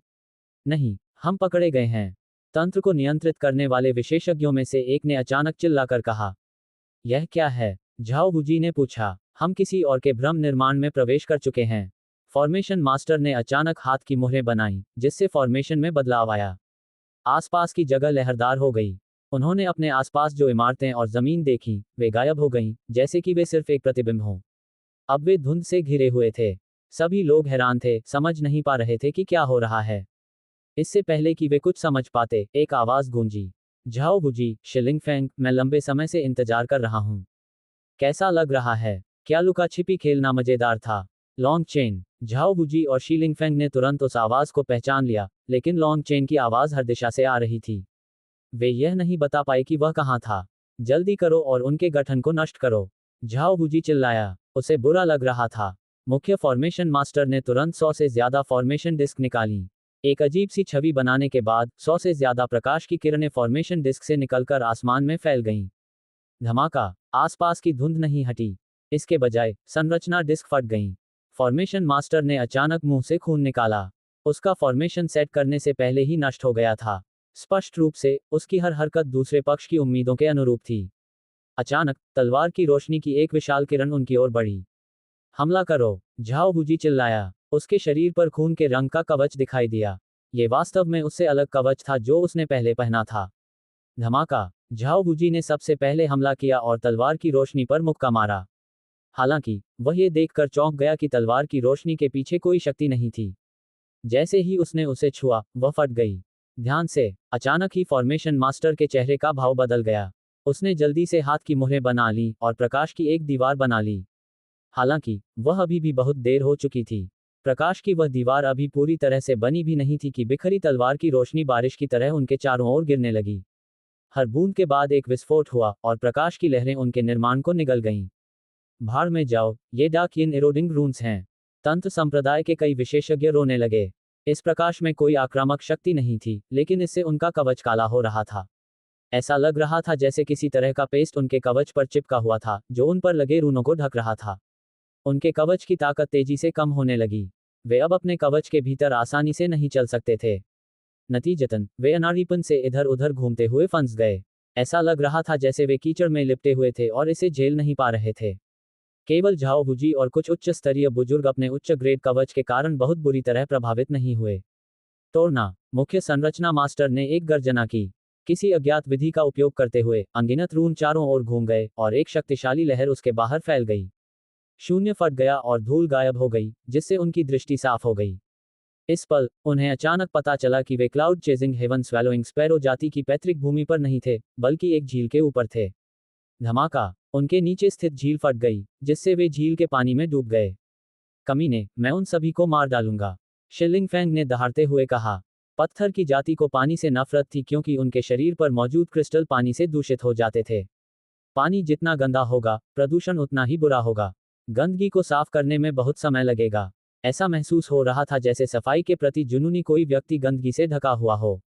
सभा के दौरान शिलिंगफैंग सिर्फ इसलिए क्रोधित हो गया था क्योंकि एक परिचारिका ने उसके लिए चाय बना दी थी। उसने उसे उड़ा दिया था और उसे श्राप दे दिया था, ठीक उसी तरह जैसे स्टोन रेस का पानी के साथ वर्जित संबंध था। हमें निशाना बनाया गया है। मैकेनिज्म संप्रदाय के कवच पर चिपके पेस्ट से लेकर स्टोन जाति के पानी में डूब जाने तक, ये स्पष्ट था कि चीजें सिर्फ उनके लिए ही व्यवस्थित की गई थीं। झाओ हुजी चिंतित हो गया। अचानक खाली जगह खुल गई और एक विशाल पत्थर का मंच दिखाई दिया। मंच पर ठंडी और चमकदार रोशनी के साथ सुनहरे रंग चमक रहे थे। मैंने सुना है कि मैकेनिज्म संप्रदाय के गठन कौशल उनके मैकेनिज्म कलाओं से निकटता से जुड़े हुए हैं। ये छोटा सा बच्चा, जिया चेन, आपके मार्गदर्शन का अनुभव करने की उम्मीद करता है। जिया चेन की आवाज सुनकर प्रकाश की सुनहरी किरणें मंच से बाहर निकलीं और जुड़ गईं, जिससे एक यादृच्छिक जाल बन गया जिसने उन सभी को घेर लिया। उस रोशनी से सावधान रहो, फॉर्मेशन मास्टर चिल्लाया। मैकेनिज्म संप्रदाय के विशेषज्ञों में से एक का सिर इससे छेदा गया था। ये प्रतीत होता है कि यह सामान्य और बेतरतीब प्रकाश उनके कवच को अनदेखा करके उन्हें मार डालने में सक्षम था। एक के बाद एक विशेषज्ञ प्रकाश की किरणों से छेदे गए। उनके कवच उसके सामने मिट्टी की तरह थे और वे एक एक करके कट गए। झाओ हुजी चिल्लाया, उस रोशनी की नोक को मत छुओ। उसने समस्या को नोटिस किया था। ये रोशनियां दरअसल छोटी उंगली जितनी मोटी सुइयां थीं। वह मुश्किल से समझ पाया कि वे सुइयां रून से ढकी हुई थीं। सुइयों में भयानक भेदक शक्ति थी। तंत्र संप्रदाय के शिष्यों का साधारण कवच भी उन्हें रोकने में असमर्थ था। शिलिंग फैंग की मुट्ठी एक सुई से टकराने पर चिंगारी निकली। वह सुई चूर चूर हो गई। उसका शरीर मैकेनिज्म संप्रदाय के कवच से भी अधिक मजबूत था। लॉन्ग चेन, यहां से बाहर निकलो और लड़ो, शी लिंगफेंग ने दहाड़ते हुए कहा। अगर तुम मेरे बॉस से भिड़ना चाहते हो तो तुम्हें पहले मेरे स्तर से आगे निकलना होगा। जिया चेन की आवाज एक बार फिर गूंजी। पत्थर का मंच फट गया और सुनहरी रोशनी वाली विशाल तलवारें निकल आईं। सुनहरी तलवारों ने शून्य को टुकड़ों में काट दिया। ऐसा लग रहा था जैसे दुनिया उनके चारों ओर ढह रही थी और स्वर्गीय दांव के प्रतिबंध टुकड़े टुकड़े हो गए थे। भयानक स्वर्ण तलवारों ने तंत्र संप्रदाय के अनुयायियों को नष्ट कर दिया। वे अपने कवच के साथ उड़ गए। धमाका, सोने की तलवारों में से एक शिलिंगफैंग के शरीर पर लगी। शिलिंगफैंग वास्तव में उड़ गया और उसके हाथों पर दो सफेद घाव दिखाई दिए जहां तलवार लगी थी। हालांकि वे घाव जल्दी ही ठीक हो गए। शिलिंग फैंग का शरीर बहुत मजबूत था, लेकिन मैकेनिज्म संप्रदाय के शिष्य इतने भाग्यशाली नहीं थे। उनके कवच पर लगे रून अपना असर खो चुके थे, उनकी रक्षा और गति में बहुत गिरावट आई थी। उड़ती तलवारों ने उनमें से कुछ को काट डाला। हालांकि ये सुनहरी तलवारें एक बार इस्तेमाल होने वाली वस्तुएं थीं। तलवार के निकल जाने के बाद इसकी सारी शक्ति खत्म हो जाती थी। बस इसका एक वार बेहद चौंकाने वाला था। स्टोन रेस के 10 से ज्यादा विशेषज्ञ भी इस घटना में घायल हो गए। जो भाग्यशाली बचे उनके सिर्फ अंग ही कटे, लेकिन वे उन्हें फिर से जोड़ने में सफल रहे, जैसे कि उन्हें कोई गंभीर चोट न लगी हो। ऐसा कहा जाता है कि स्टोन रेस के पास सिर्फ एक ही महत्वपूर्ण स्थान था, जो उनका सिर था। जब तक उनका सिर मौजूद था, तब तक उनके शरीर को होने वाले किसी भी नुकसान को ठीक किया जा सकता था। लेकिन अगर सिर फट गया, तो उनका शरीर भी फट जाएगा। बॉस, मेरा शो खत्म हो गया है। मुझे ये कहते हुए बहुत अफसोस हो रहा है कि मैं उन सभी को खत्म नहीं कर पाया। हमलों की इस लहर के बाद जिया चेन और लॉन्ग चेन की आकृतियां आसमान में दिखाई दी। जिया चेन उत्साहित और असहाय दोनों दिख रही थी। लॉन्ग चेन को देखते ही शीलिंगफेंग और झाओ वूजी की हत्या का इरादा भड़क उठा। बादल का पीछा करने की दिव्य क्षमता। उन्होंने केवल इतना देखा कि लॉन्ग चेन और जिया चेन आकाश में खड़े थे, मानो वे कोई अद्भुत दृश्य देख रहे दर्शक हों। तुमने पहले ही बहुत अच्छा प्रदर्शन किया है। तुमने मुझे दिखा दिया है कि एक फॉर्मेशन मास्टर कितना भयानक होता है। चिंता मत करो, तुम्हें निश्चित रूप से प्रदर्शन करने के और मौके मिलेंगे। लॉन्ग चेन ने जिया चेन के कंधे पर थपथपाया। झाओ वूजी के करीब आते ही जिया चेन ने अपनी चाल शुरू कर दी थी। लॉन्ग चेन ने पहले उन्हें क्लाउड चेजिंग हेवन स्वैलोइंग स्पैरो जाति के क्षेत्र में खींच लिया था। जैसे ही वे कोर में पहुंचे, ड्रैगनब्लर योद्धाओं ने एक शो किया। ये झाओ वूजी के गठन पर पेशाब करने का उनका प्रदर्शन था। यह जिया चेन के आदेश पर था, और यह जानबूझकर उन्हें अपमानित करने के लिए नहीं किया गया था, बल्कि केवल उनका ध्यान आकर्षित करने के लिए किया गया था। ऐसा इसलिए था क्योंकि एक बार जब ड्रैगनब्लड योद्धाओं ने उनका ध्यान आकर्षित किया, तो जिया चेन ने एक विशेष गठन शुरू किया जो उसने सिर्फ उनके गठन को निशाना बनाने के लिए तैयार किया था। ड्रैगनब्लड योद्धाओं के चले जाने के बाद झाओ वूजी और अन्य लोगों ने जो दृश्य देखा था, वह एक भ्रम बन गया। एक बार जब वे फिर से चल पड़े, तो उन्हें लगा कि वे कोर की ओर बढ़ रहे हैं। इस दौरान वे और आगे बढ़ते जा रहे थे, जब तक कि वे क्लाउड चेजिंग हेवन स्वैलोइंग स्पैरो जाति की पैतृक भूमि से बाहर नहीं निकल गए। लॉन्ग चेन ने वास्तव में देखा था कि जिया चेन कितना अद्भुत था। लॉन्ग चेन ने भी उम्मीद नहीं की थी कि चीजें इतनी आसानी से चलेंगी। चीजें इतनी आसानी से चल रही थीं, इसलिए जिया चेन ने अपनी कुछ मूल योजनाओं और संरचनाओं को बदल दिया। उसने क्लाउड चेजिंग हेवन स्वैलोइंग स्पैरो जाति के क्षेत्र में स्थापित की गई कुछ संरचनाओं से सीधे छुटकारा पा लिया। अगर वे अपने क्षेत्र के अंदर लड़ते, तो इससे नुकसान होता। इस क्षेत्र की रक्षा करने वाली भव्य संरचना जिया चेन द्वारा स्थापित की गई थी, और वह इसे तब तक कोई नुकसान नहीं पहुंचाना चाहता था जब तक कि उसे ऐसा करना जरूरी न हो। इसलिए उसने झाओ वूजी और अन्य लोगों को दूर खींचने का फैसला किया। उन्हें कुछ भी महसूस न हो जाए, इसके लिए जिया चेन ने ड्रैगनब्लड योद्धाओं को आदेश दिया था कि वे कभी कभी उनके गठन के पास से गुजरें, ताकि ऐसा लगे कि वे और भी अधिक कड़े संरक्षित क्षेत्र में प्रवेश कर रहे हैं, ताकि उनका संदेह दूर हो सके। परिणामस्वरूप यह अज्ञात था कि क्या उन्हें अपनी संरचना पर बहुत अधिक भरोसा था या फिर उनकी हत्या की मंशा ने उनके दिमाग को भ्रमित कर दिया था, लेकिन उन्हें कुछ भी आभास नहीं हुआ। जब तक उन्हें एहसास हुआ कि कुछ गड़बड़ है, वे अपने जाल में फंस चुके थे। जिया चेन का गठन सक्रिय हो गया, जिससे मैकेनिज्म संप्रदाय के 3000 से ज्यादा शिष्य मारे गए। उसने उनके कवच को भी प्रभावित किया, जिससे उनकी युद्ध क्षमता कम हो गई। स्टोन रेस के लोग भी जिया चेन के गठन द्वारा संचालित पानी से प्रभावित थे। सामान्य पानी स्टोन रेस की दिव्य प्रकाश की सुरक्षात्मक परत द्वारा स्वचालित रूप से प्रतिकर्षित हो जाता, लेकिन इस पानी ने उन्हें भिगो दिया था। यह जरूरी नहीं कि यह सीधे तौर पर उनकी लड़ाई को प्रभावित करे, लेकिन यह उनकी मानसिक स्थिति को प्रभावित करेगा। लॉन्ग चेन, मर जाओ। शिलिंग फैंग सबसे पहले लॉन्ग चेन के पास पहुंचा। हमला करते समय उसका पूरा शरीर रोशनी से जगमगा उठा। उसके पीछे क्रोधित स्टोन रेस के विशेषज्ञ थे जो लॉन्ग चेन को घेरना चाहते थे और यह सुनिश्चित करना चाहते थे कि वह भाग न सके। अगर तुम्हारे जैसा बदसूरत व्यक्ति नहीं मरा, तो मैं क्यों मरूंगा? लॉन्ग चेन ने कहा जब उसने शी फैंग को अपनी ओर उड़ते हुए देखा। जिया चेन मुस्कुराया और अपने हाथ की मुहरें बदल दी। उन दोनों के पीछे की जगह खुल गई, और बड़ी आकृतियों का एक समूह दिखाई दिया। उनके विशाल शरीर आकाश को अवरुद्ध कर रहे थे। एक अशुभ आभा ने आकाश को हिला दिया। यह बादल स्वर्ग का पीछा कर रहा है और गौरय को निगल रहा है। शी फैंग, जिसका क्रोध उसके दिमाग पर हावी हो गया था, को अचानक एहसास हुआ कि कुछ गड़बड़ है। इससे पहले कि वह कुछ कर पाता, क्लाउड चेजिंग हेवन स्वैलोइंग स्पैरो के हमले आ गए। उनमें से हर एक पहाड़ की तरह था। उनमें से 500 थे, और उन सभी ने एक ही समय में अपने मुंह खोले। उनके पंखों के ऊपर रून चमक उठे, और एक शक्तिशाली और राजसी रक्त रेखा शक्ति ने उनमें से प्रत्येक को जोड़ा। सभी 500 Cloud chasing haven swallowing Sparrow ने एक ही दिव्य कला को सक्रिय किया। उनके रक्त संबंध के कारण उनकी आभा एक में विलीन हो गई। रास्ते से हट जाओ, शिलिंग फैंग ने अपने लोगों पर चिल्लाया। उसके शरीर पर मौजूद क्रिस्टल चमक उठे और वह गायब हो गया।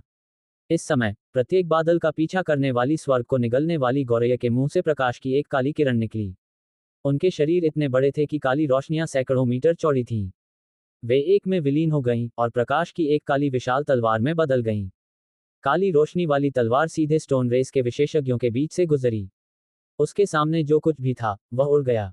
ये Cloud chasing haven swallowing sparrow जाति की सबसे शक्तिशाली दिव्य क्षमता थी, और उनमें से 500 ने बिना किसी रोक टोक के इसे एक साथ इस्तेमाल किया था।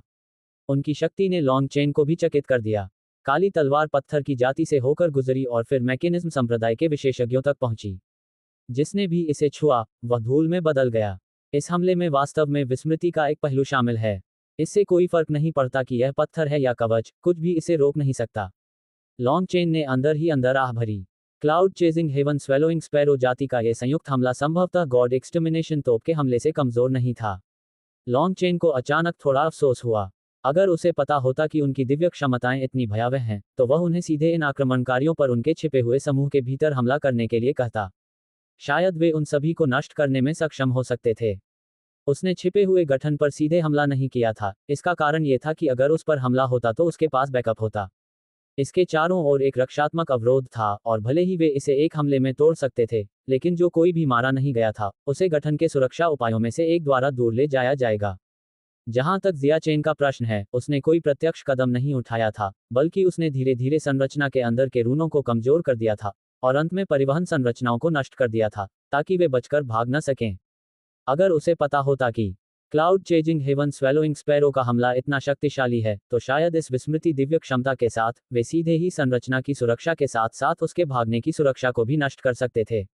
उन सभी को वहीं और उसी समय नष्ट करने की संभावना थी। उनके हमले के रास्ते में कुछ भी जीवित नहीं बचा था, केवल एक काला शून्य था।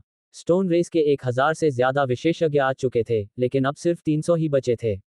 ऐसा सिर्फ इसलिए हुआ क्योंकि वे हमले में मारे नहीं गए थे। जहां तक मैकेनिज्म संप्रदाय के लोगों का प्रश्न है, वे बहुत अधिक संख्या में एकत्रित थे, और यद्यपि हमला केवल उन स्थानों तक ही सीमित रहा, फिर भी उनमें से आधे लोग मारे गए। मरो, शिलिंग फैंग चिल्लाया, सीधे Cloud chasing haven swallowing Sparrow पर हमला किया। अपने लोगों का बदला लेने के लिए उसे उनमें से कुछ को मारना पड़ा। उन 500 बादलों का पीछा करने वाली स्वर्ग निगलने वाली गौरैयों की आभा तेजी से गिर गई। लॉन्ग चेन ने उन्हें अपनी सारी शक्ति एक ही हमले में केंद्रित करने का आदेश दिया था, इसलिए स्वाभाविक रूप से उन्होंने कुछ भी नहीं रोका था। धमाका! अचानक एक आकृति हवा में प्रकट हुई, जिसने अपने भाले से शीलिंग फेंग को पीछे धकेल दिया। ड्रैगन ब्लड लीजन के पहले कप्तान गु यांग ने अपने पीछे मौजूद अपने रक्त ड्रैगन अभिव्यक्ति शीलिंग फेंग को रोक दिया। ड्रैगन ने दहाड़ लगाई, जिससे उसका रक्त क्यों बढ़ गया। एक चींटी ने मुझे रोकने की हिम्मत की। मर जाओ, शिलिंग फैंग ने गुस्से से दहाड़ते हुए कहा, अपमानित महसूस करते हुए क्योंकि उसे लॉन्ग चेन के अधीनस्थों में से एक ने रोक दिया था। उसके क्रिस्टल सितारों की तरह टिमटिमाने लगे, और एक भयानक आभा उठी। धरती फट गई, और उनके पैरों के नीचे की झील तुरंत भूमिगत हो गई। जैसे ही शीलिंग फैंग ने अपनी पूरी ताकत का इस्तेमाल किया, उसके एक ही घूंसे से दुनिया के नियम टूटते हुए नजर आए। ये वही ताकत थी जो उसने लॉन्ग चेन से लड़ते हुए निकाली थी। धमाका! गु यांग ने अपने भाले से उसे रोका, लेकिन फिर भी वह उड़ गया। वह जमीन पर जा गिरा, जिससे कीचड़ फैल गया। भाइयों, आओ मदद करो, इस बंदे की मुट्ठी बहुत सख्त है। गु यांग ने अपने मुंह के कोने से थोड़ा खून पोंछा। वह वास्तव में अकेले शिलिंग फैंग को रोकने में सक्षम नहीं था। शिलिंग फैंग को आश्चर्य हुआ कि गु यांग इस हमले के बाद भी उठ सकता है। वह सिर्फ लॉन्ग चेन के अधीनस्थों में से एक था, लेकिन वास्तव में वह उसके पूरे हमले से बचने में सक्षम था। धरती अचानक फट गई और 2 मिट्टी के विशालकाय पिंड प्रकट हुए। विशालकाय पिंडों पर रून बहने लगे, जिससे वे पत्थर जैसे सख्त हो गए।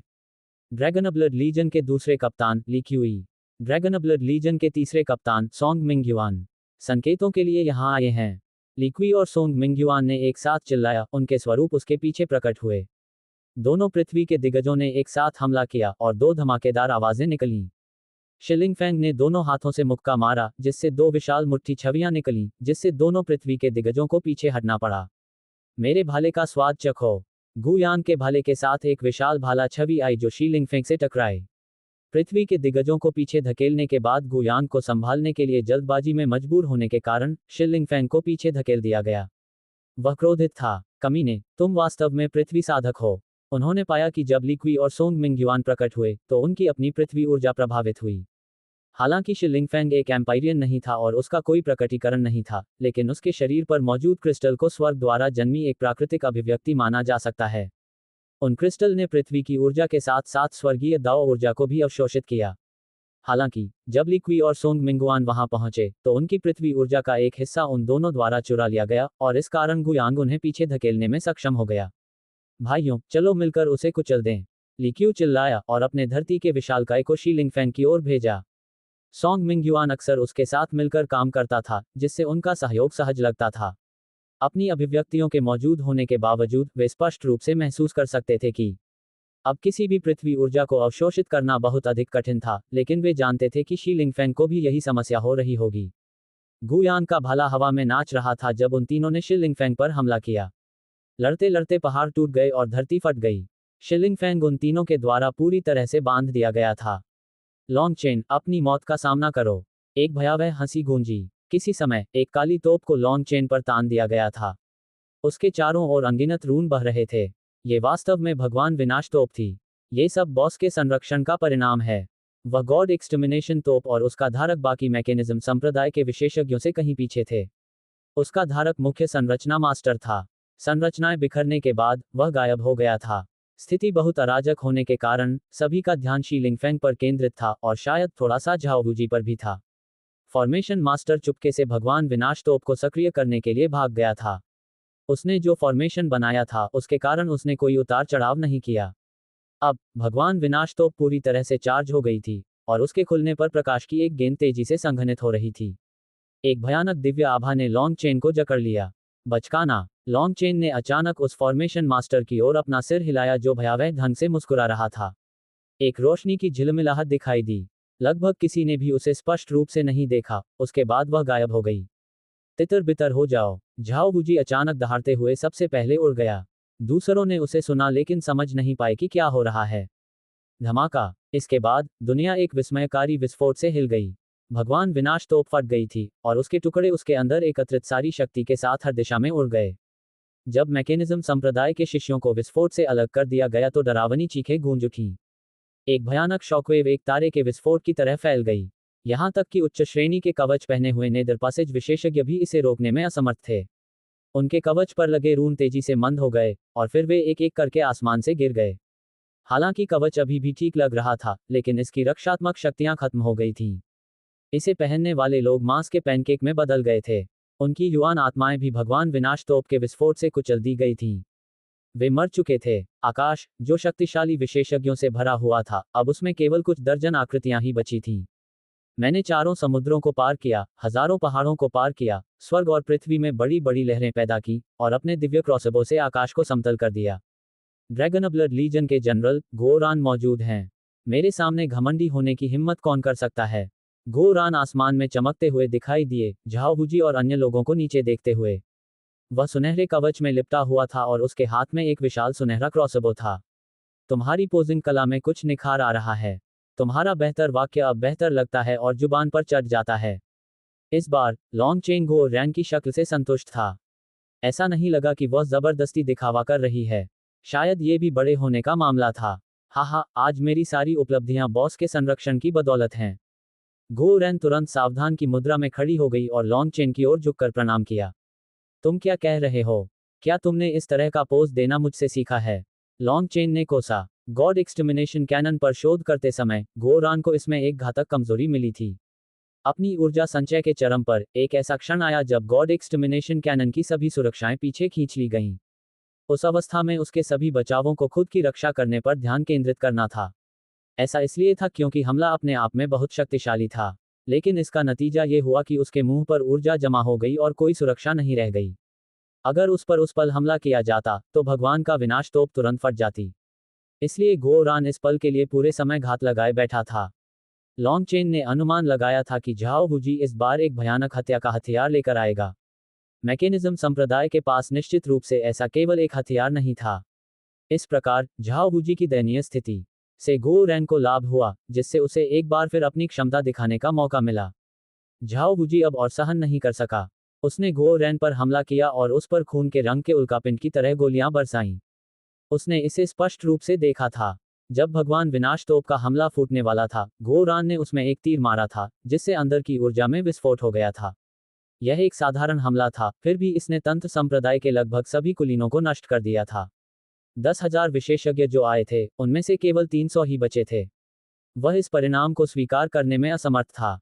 ये जानना जरूरी था कि आज चीजें सुचारू रूप से चले, ये सुनिश्चित करने के लिए झाओ वुजी अपने साथ 10 शीर्ष संप्रदायों का सफाया करने के लिए पर्याप्त शक्ति लेकर आया था। वास्तव में, अपने कवच और तंत्र के साथ, उनमें से किसी के पास भी एक संप्रदाय को नष्ट करने की शक्ति थी। आने से पहले ही उसने Cloud chasing haven swallowing sparrow जाति की शक्ति का उच्च अनुमान लगा लिया था। उसने अपनी गणना में लॉन्ग चेन और ड्रैगनब्लड लीजन को भी शामिल कर लिया था। नतीजतन, उसे पूरा यकीन था कि वह उन सभी को मार सकता है। वर्तमान वास्तविकता के लिए, लॉन्ग चेन ने अभी तक लड़ाई भी नहीं की थी, लेकिन मैकेनिज्म संप्रदाय और स्टोन रेस के विशेषज्ञ तबाह हो गए थे। झाओ वुजी हैरान, क्रोधित और बेचैन था। झाओ वुजी को गो रैन से एक काले कृपाण द्वारा काट दिया गया था जो उसके सामने गिर गया था। लॉन्ग चेन आखिरकार कार्रवाई कर रहा था। झाओ वुजी, पिछली बार मैंने तुम्हारी खाल उधेड़ी थी, इसलिए तुम मेरे लिए यह नई लाल खाल लेकर आए हो। लॉन्ग चेन ने एज और ड्रैगन बैटल आर्मर को बुलाया। उसके पूरे शरीर पर सफेद शल्कों ने कब्जा कर लिया था। झाओ वुजी निश्चित रूप से शक्तिशाली था। गो रान ने अपना नया कवच तैयार नहीं किया था, इसलिए वह झाओ वुजी के खिलाफ सीधी मुठभेड़ में शायद कुछ ही मुकाबलों में मारा जाएगा। लॉन्ग चेन ने यह भी देखा कि झाओ वुजी गो रान को मारना नहीं चाहता था और उसे बंधक बनाना चाहता था। उसने देखा था कि गो रान अनुचित रूप से कमजोर था। बॉस, क्या आपको लगता है कि ऐसा किरदार आपके लिए व्यक्तिगत रूप से लड़ने के लायक है? इस जूनियर को उसे लेने दो। ये कैसे स्वीकार्य हो सकता है? गो रैन ने तुरंत बात की, जैसे कि वह आसानी से झाओ वुजी को चकनाचूर कर सकता है, जिससे लॉन्ग चेन की आंखें घूम गईं। ठीक है, क्या तुम उसे चाहती हो? लॉन्ग चेन ने गो रैन की ओर देखा। आह, नहीं, ये जूनियर बॉस के शिकार के लिए कैसे लड़ सकता है? मैं किसी भी कीमत पर हिम्मत नहीं करूंगा। ड्रैगनब्लड योद्धाओं, एक साथ हमला करो। क्या आपको नहीं लगता कि आपके हथियार बहुत पहले से असहनीय रूप से प्यासे हो गए हैं? गो रैन ने अचानक विषय बदल दिया, जिससे उसे अभी भी दिखावा करने की अनुमति मिल गई। मारना। एक के बाद एक आकृतियां आसमान में दिखाई देने लगीं। सभी ड्रैगनब्लड योद्धाओं की अभिव्यक्तियां सक्रिय हो गईं, जिससे आसमान खूनी ड्रैगनों से भर गया। उनके पास इतने सारे जागृत एम्पायरियन हैं। असंभव। झाओ वुजी की अभिव्यक्ति बदल गई।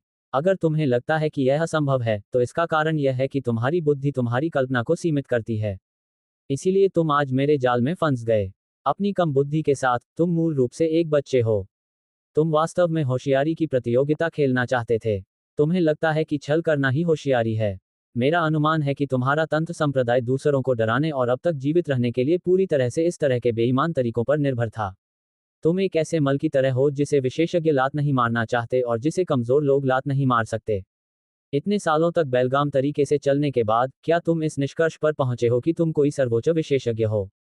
क्या तुम्हें पता भी है कि डोंगफेंग युयांग ने तुम्हें सभा में भाग लेने की अनुमति क्यों दी? आह, तुम्हारे दिमाग वाला कोई व्यक्ति निश्चित रूप से इसे नहीं समझ सकता। शक्ति के मामले में, तुम मेरे मुकाबले नहीं हो। बुद्धि के मामले में, ऐसा लगता है कि मैं तुम्हें धमका रहा हूं। तुम्हारे बुजुर्गों ने तुम्हें मौत के घाट उतार दिया। भले ही तुम उनके जन्मजात बच्चे न हो, लेकिन उन्हें तुम्हारी इस तरह मौत को यूं ही नहीं देखना चाहिए था। लॉन्ग चेन ने झाओ वुजी को अजीब नजरों से देखा। ड्रैगनब्लड योद्धाओं के युद्ध के मैदान में आते ही गड़गड़ाहट की आवाज गूंजने लगी। उनके और मैकेनिज्म संप्रदाय तथा स्टोन जाति के विशेषज्ञों के बीच युद्ध शुरू हो गया। मैकेनिज्म संप्रदाय के जहरीले हथियार उनके ड्रैगन स्केल को भेदने में सक्षम थे, और वार के बाद, ड्रैगनब्लड योद्धाओं की चोटें काली हो जाती थीं। लेकिन वे तैयार थे, और लड़ाई से पहले, उन्होंने एंटीटॉक्सिन गोलियां खा ली थी जिन्हें लॉन्ग चेन ने उनके लिए परिष्कृत किया था। हालांकि वे लॉन्ग चेन की तरह जहर को तुरंत बेअसर करने में सक्षम नहीं थे, लेकिन वे जहर को दबाने और इसे फैलने से रोकने में सक्षम थे। ड्रैगनब्लड योद्धाओं ने बहादुरी से लड़ाई लड़ी, जबकि मैकेनिज्म संप्रदाय के विशेषज्ञों ने पहले ही जिया चेन की वजह से अपने कवच को जंग लगा लिया था, जिससे वे कमजोर हो गए थे। अगर एक जगह पर कुछ बार वार किया जाता, तो वहां का कवच टूट जाता। ड्रैगनब्लड लीजन की संख्या उनके विरोधियों से पूरी तरह से अधिक थी, और वे निडर थे। उनके दुश्मन मक्खियों की तरह गिरने लगे। गो रान लगातार अपने क्रॉसबो से नजर रख रहा था। वह खतरे में पड़े किसी भी व्यक्ति की मदद करता था। ड्रैगनब्लड योद्धाओं के पास युद्ध का भरपूर अनुभव था, लेकिन उन्होंने कभी भी उन लोगों के साथ मुकाबला नहीं किया था जो मैकेनिज्म संप्रदाय और स्टोन रेस की तरह लड़ते थे। गो रैन ने जो कवच पहना था वह पुराना था और इतने उच्च स्तर के युद्ध में टिक नहीं सकता था। वह केवल दूर से ही तीर चला सकता था, लेकिन उसके तीर खास थे और जिया चेन द्वारा तैयार किए गए थे। उनमें एक अंतर्निहित भेदी शक्ति थी और आसानी से मैकेनिज्म संप्रदाय के कवच को चीरकर निकल गई। हालांकि गो रान के पास विशेष तीरों का असीमित भंडार नहीं था। उसके पास केवल 30 थे, इसलिए वह उन्हें केवल खतरे के क्षण में ही इस्तेमाल करता था। लेकिन अगर अंत में मारा जाता है तो इससे कोई फर्क नहीं पड़ता कि वे स्टोन रेस या मैकेनिज्म संप्रदाय से थे, वह व्यक्ति निश्चित रूप से मर जाएगा। स्वाभाविक रूप से मैकेनिज्म संप्रदाय और स्टोन जाति के कुछ विशेषज्ञों ने गो रैन पर हमला करने की कोशिश की, लेकिन उन्हें ड्रैगनब्लड योद्धाओं ने रोक दिया। अपने पक्ष के लोगों को एक एक करके मरते देख झाओ वुजी का कवच चमक उठा। उसने लॉन्ग चेन पर हमला किया। लॉन्ग चेन के चेहरे पर हल्की मुस्कान थी। उसने वास्तव में झाओ वुजी को नजरअंदाज किया और बाईं ओर भागा और हवा में अपनी तलवार से वार किया। धमाका! वह स्थान विस्फोटित हो गया और उसमें एक दुखी झाओ वुजी प्रकट हुआ। चूंकि तुम आ ही गए हो, तो क्या तुम्हें नहीं लगता कि इतनी जल्दी चले जाना अशिष्टता होगी? लॉन्ग चेन ने व्यंग्यात्मक लहजे में कहा। खोह से छुटकारा। झाओ वुजी जो लॉन्ग चेन पर हमला कर रहा था, वह मैकेनिज्म संप्रदाय की कठपुतलियों में से एक था, जबकि असली शरीर भाग गया, खुद को खाली जगह में छिपाने की कोशिश कर रहा था। हालांकि लॉन्ग चेन ने फिर भी उसे देख लिया था और उसे उसके छिपे हुए स्थान से बाहर निकाल दिया था। ये देखकर कि वह भागने में असमर्थ है, झाओ वुजी दहाड़ने लगा। उसका कवच चमक उठा और उसने अपने अवतार को बुलाया। जैसे ही एक भयंकर आभा फूटी, उसने लॉन्ग चेन पर अपनी दरांती की धारें काट दी। लॉन्ग चेन ने इविलमून से दोनों ब्लेडों को रोक दिया और व्यंग्यात्मक लहजे में कहा, झाओ वुजी, मैंने तुम्हारी सारी चालें याद कर ली हैं। अगर तुम्हारे इस कवच में कोई नई क्षमता नहीं है, तो मैं तुम्हें अभी नरक भेज दूंगा। तुम ही नरक में जाओगे। झाओ वुजी अचानक भयावह रूप से मुस्कुराया और उसका कवच उसके शरीर से फट गया और उन दोनों को घेर लिया। बॉस, सावधान रहें, ये विध्वंस रून हैं। जिया चेन चिल्लाया। मरना! झाओ वुजी का शरीर अचानक थोड़ा सिकुड़ गया और उसके चारों ओर कवच का एक और सेट प्रकट हुआ, जिसने उसे एक रक्षात्मक क्षेत्र में बदल दिया। उसके कवच के टुकड़े फट गए और हर विस्फोट से अंतरिक्ष में बड़ी लहरें पैदा हुईं, जो सभी एक दूसरे पर परतदार हो गईं, जहां लॉन्ग चेन था। नतीजतन विस्फोटों की गूंज के साथ एक पूर्ण मृत्यु का क्षेत्र बन गया। मालिक! ड्रैगनब्लड योद्धा घबरा गए क्योंकि अभी अभी विस्फोटक शक्ति बहुत भयानक थी। आसपास की जगह में दरारें दिखाई देने लगी, जिससे ऐसा लग रहा था कि पूरा युद्ध क्षेत्र खुद को चीरने वाला है। हा हा हा! लॉन्ग चेन, मैंने कहा था कि तुम ही मरने वाले हो। झाओ वुजी खंडित स्थान से उड़ता हुआ दिखाई दिया। उसका कवच टूट गया था और वह खून से लथपथ था। अब उसकी एक भुजा चली गई थी, लेकिन वह खून खांसते हुए अभी भी हंस रहा था। उसकी जंगली हंसी के बीच एक भयावह दिखने वाला काला ब्लेड उसकी पीठ में घुस गया और उसकी छाती से बाहर आ गया, जिससे उसकी हंसी बंद हो गई। झाओ वुजी ने अविश्वास से अपने शरीर में घुसते ब्लेड को देखा। फिर उसने मुड़कर देखा कि लॉन्ग चेन उसके पीछे खड़ा था। लॉन्ग चेन भी खून से लथपथ था। वह इतनी बुरी तरह घायल हो गया था कि उसकी हड्डियां कई जगहों से बाहर निकल आई थीं। उन लगातार विस्फोटों की विनाशकारी शक्ति बहुत शक्तिशाली थी। जिया चेन डर से पीला पड़ गया था, क्योंकि वह ही सबसे स्पष्ट रूप से जानता था कि विध्वंस रून कितने शक्तिशाली थे। यह एक अत्यंत प्राचीन रून था जिसे उसने पहले भी देखा था लेकिन कभी इस्तेमाल नहीं किया था, और इसे केवल रक्त वर्षा लाल रक्त नामक सबसे कठोर दिव्य सामग्री में से एक पर ही अंकित किया जा सकता था। उसने कभी नहीं सोचा था कि झाओ वुजी का पूरा कवच इससे बना था और हर तराजू पर उस भयानक रून को अंकित किया गया था। अगर यह कोई और होता, तो वे अस्तित्व से बाहर हो जाते।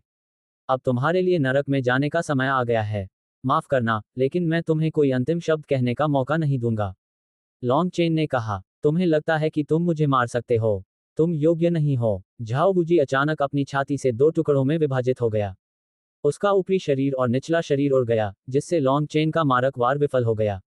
ये बेहद अजीब था। ऐसा लग रहा था जैसे झाओ वुजी के पास अब मानव शरीर नहीं था, बल्कि वह खुद एक तंत्र था जिसे वह नियंत्रित कर सकता था, जिसे वह अपनी इच्छानुसार तोड़ और फिर से जोड़ सकता था। लॉन्ग चेन के हमले को चकमा देने के बाद दोनों टुकड़े आपस में मिल गए और एक बार फिर एक पूरा शरीर बन गया। झाओ वुजी की अभिव्यक्ति द्वेषपूर्ण थी और उसके नीचे एक बड़ी संरचना डिस्क दिखाई दी। लॉन्ग चेन, तुमने मुझे मारने का अपना एकमात्र मौका गंवा दिया। तुम्हें जीवन भर इसका पछतावा रहेगा। बस रुको, मैं सुनिश्चित करूंगा कि तुम्हारा जीवन एक अंतहीन दुष्स्वप्न बन जाए। गो रान ने अचानक एक तीर चलाया जो सीधे झाओ वुजी की छाती में जा लगा। ये तीर सीधे झाओ वुजी के सीने में जा लगा, उसे कोई चोट नहीं लगी। झाओ वुजी ने फिर गला काटने का इशारा किया और गायब हो गया। लॉन्ग चेन जो उसकी ओर तेजी से बढ़ रहा था, उसका हमला कुछ खास नहीं कर सका। वह झाओ वुजी को पीछे नहीं रहने दे सका। मैकेनिज्म संप्रदाय के बाकी विशेषज्ञों ने भागने की कोशिश की, लेकिन ड्रैगनब्लड योद्धाओं ने उनका रास्ता रोक दिया, इसलिए केवल कुछ ही भागने में सफल रहे। बाकी मारे गए। लॉन्ग चेन, बस रुको, अगली बार मैं निश्चित रूप से तुम्हारी पूरी जाति को खून से नहला दूंगा। शिलिंग फैंग चिल्लाया। उसके क्रिस्टल चमक उठे, जिससे प्रकाश का एक स्तंभ बन गया जिसने स्टोन जाति के बचे हुए लोगों को घेर लिया। उनमें से केवल कुछ दर्जन ही बचे थे। प्रकाश का स्तंभ अंतरिक्ष को चीरता हुआ उन्हें दूर ले गया। ली क्यू, सोंग मिंगयुआन और गु यांग उसे रोकने में असमर्थ थे। पलक झपकते ही पाषाण जाति और तंत्र संप्रदाय के सभी अवशेष गायब हो गए और पीछे रह गया केवल एक दयनीय युद्ध क्षेत्र। बॉस, क्या आप ठीक हैं? जिया चेन और बाकी लोग खून से लथपथ लॉन्ग चेन के पास पहुंचे। उन्होंने पहली बार उसे इतनी बुरी हालत में देखा था। लॉन्ग चेन ने चुपचाप आदिम अराजकता मनका को सक्रिय कर दिया और अपने अंदर की जीवन ऊर्जा से खुद को ठीक कर लिया। मैं ठीक हूं। ये वास्तव में बहुत करीबी था, लॉन्ग चेन ने आह भरते हुए कहा। योजना अच्छी थी, लेकिन हमेशा कुछ अप्रत्याशित चीजें होती थीं। लॉन्ग चेन ने नहीं सोचा था कि झाओ वुजी ऐसा तुरुप का पत्ता निकालेगा। सौभाग्य से, एजियो ड्रैगन बैटल आर्मर बेहद मजबूत था। न केवल उसके पास तराजू थे, बल्कि इसने उसके मांस और हड्डियों को भी मजबूत किया। ये हमला वास्तव में उसके लिए घातक खतरा नहीं था, लेकिन एक बार इसका अनुभव करना उसके लिए पर्याप्त था। भाइयों, कैसा रहा? क्या ये संतोषजनक था? लॉन्ग चेन ने ड्रैगनब्लड योद्धाओं को देखकर मुस्कुराया। ड्रैगनब्लड योद्धाओं में से एक ने शाप दिया, स्टोन रेस के लोगों से लड़ना ठीक था, लेकिन मैकेनिज्म संप्रदाय के लोगों से लड़ना कष्टप्रद था। मैकेनिज्म संप्रदाय के लोगों के पास अनगिनत भयावह चालें थीं। सौभाग्य से, उनके पास लॉन्ग चेन की एंटीटॉक्सिन गोलियां थीं, अन्यथा उनमें से कई की मृत्यु हो जाती। उनमें से कुछ के शरीर के कुछ हिस्से अब भी काले और सुन्न थे। यहां तक कि वे सड़ने भी लगे थे। अगर वे किसी महान विशेषज्ञ के हाथों मारे गए, तो ठीक है, कहने को कुछ नहीं था। लेकिन ऐसे लोगों के हाथों मरना, ये बहुत ज्यादा परेशान करने वाला होगा। ये बहुत बुरा है कि शिलिंग फेंग और झाओ वुजी बच निकले, गु यांग ने आह भरी।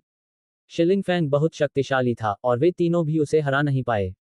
उसे बांधना भी मुश्किल था। अगर ली क्यू और सोंग मिंगयुआन उसकी धरती की ऊर्जा का एक हिस्सा चुराने में कामयाब नहीं होते, तो गु यांग उससे बिल्कुल भी नहीं लड़ पाता। यह एक सर्वोच्च प्रतिभा की शक्ति थी। गु यांग की आह सुनकर लॉन्ग चेन और जिया चेन मुस्कुराए। जिया चेन ने कहा, ऐसा नहीं है कि वे भाग गए, बल्कि उस बॉस ने जानबूझकर उन्हें छोड़ दिया। लॉन्ग चेन ने सिर हिलाया। और क्या, तुम्हें लगता है कि मैं उन्हें एक ही हमले में नहीं मार सकता? तुम्हें लगता है कि मैं बात करके समय बर्बाद करूंगा? क्या तुम्हें लगता है कि मैं गो रैन हूं? एक तरफ, गो रान अवाक था। उसने तो कुछ कहा ही नहीं था, तो फिर वह इसमें कैसे फंस गया? बॉस, क्या आप बड़ी मछली को फंसाने के लिए लंबी लाइन डाल रहे हैं? गु यांग ने पूछा। बस इतना ही, लेकिन मैं एक मछली नहीं, बल्कि मछलियों के पूरे झुंड की तलाश में हूं। मैं उन सभी को एक ही जाल में पकड़ना चाहता हूं। अन्यथा, इतने सारे संसाधन खर्च करने का क्या मतलब होगा? लॉन्ग चेन मुस्कुराया। इस समय, ड्रैगनब्लड योद्धा जिन्हें युद्ध में भाग लेने का मौका नहीं मिला था, उन्होंने युद्ध के मैदान को साफ करना शुरू कर दिया। बॉस, क्या हमें स्टोन रेस की लाशें ले लेनी चाहिए? उनमें से एक ने पूछा। बेशक, ये अमूल्य खजाने हैं। गो रैन तुरंत चिल्लाया। ये गो रैन का पहली बार स्टोन रेस को देखने का अनुभव था, और जैसे ही उसने उन्हें देखा, वह उनसे प्यार करने लगा। उनके शरीर के हर इंच में एक दिव्य अयस्क का सार था। अगर वह उस सार को निकाल सकता था, तो वह अपनी बनाई चीजों में एक दुर्लभ आध्यात्मिकता भर सकता था। उस तरह का सार कुछ ऐसा था जिसे गो रैन ने पहले कभी नहीं देखा था, लेकिन यह निश्चित रूप से एक अमूल्य खजाना था। पाषाण जाति के लोग पत्थर के बने जीव थे, और वे कैसे अस्तित्व में आए, यह कोई नहीं जानता था। उनकी उत्पत्ति अत्यंत रहस्यमय थी। पाषाण जाति और मानव जाति के बीच कई लड़ाइयों के ऐतिहासिक रिकॉर्ड मौजूद हैं। जब पाषाण सम्राट शी चांगशेंग अपने चरम पर पहुंचे थे, तो उन्होंने खून खराबे का तूफान खड़ा कर दिया था। हालांकि, शी चांगशेंग के बारे में सब कुछ अस्पष्ट था। उनके बारे में कोई खास ऐतिहासिक रिकॉर्ड नहीं थे। जहां तक लॉन्ग चेन की बात है, तो उन्हें कभी भी इतिहास का अध्ययन करने में कोई दिलचस्पी नहीं थी। गो रान और जिया चेन दोनों को स्टोन रेस की लाशों में बहुत दिलचस्पी थी। जिया चेन को खास तौर पर उनके क्रिस्टल में दिलचस्पी थी। उनके पास प्राकृतिक दिव्य स्वर्गीय दावरून थे, कुछ ऐसा जो उसने पहले कभी नहीं देखा था। दूसरी ओर, गो रान उनके शरीर को गलाना चाहता था और देखना चाहता था कि वह उनसे किस तरह की सामग्री निकाल सकता है। जब तंत्र संप्रदाय के कवच के सेट चुने गए, तो गो रान एक उत्साहित बच्चे की तरह था। उनमें से कुछ अभी भी पूरे थे, और वह उनसे बहुत कुछ सीख सकता था। जहां तक टूटी हुई चीजों का सवाल है, वह उन्हें हमेशा पिघलाकर उनकी कीमती सामग्री प्राप्त कर सकता था। युद्ध के मैदान को साफ करने में 2 घंटे लग गए। युद्ध बहुत ही भयंकर था, हालांकि यह छोटा था। कुछ लाशें तो जमीन में कई मील तक धंसी हुई थीं। इस दौरान युद्ध में भाग लेने वाले ड्रैगनब्लड योद्धा अपने शरीर पर आक्रमण करने वाले विष को बाहर निकालने में कामयाब रहे और खुद को स्वस्थ कर लिया। लॉन्ग चेन की चोटें भी सिर्फ आधे अगरबत्ती के बराबर समय में ठीक हो गईं। हालांकि उसकी चोटें भयानक लग रही थीं, लेकिन झाओ वुजी के कवच के विध्वंस रून में स्वर्गीय दा ऊर्जा या दैवीय ऊर्जा नहीं थी। इस तरह की ऊर्जाएं चोटों से चिपक जाती थीं और लगातार शरीर को तोड़ती रहती थीं। उनके बिना उपचार बहुत आसान था। जब गुओरान ने युद्ध में लूटे गए सामान को साफ करने का काम संभाला, तो जिया चेन ने एक फॉर्मेशन डिस्क पर कड़ी नजर रखी। डिस्क पर 2 प्रकाश के धब्बे घूम रहे थे। बॉस, झाओ वुजी रुक गया है और प्रतिक्रिया कमजोर हो गई है। वह संभवतः एक छोटी सी दुनिया में प्रवेश कर गया है, जिया चेन ने घोषणा की। लॉन्ग चेन मुस्कुराया। खड़े होकर उसने घोषणा की, भाइयों, ब्रेक का समय खत्म हो गया है। इस बार हम मैकेनिज्म संप्रदाय के ठिकाने से छुटकारा पाने जा रहे हैं।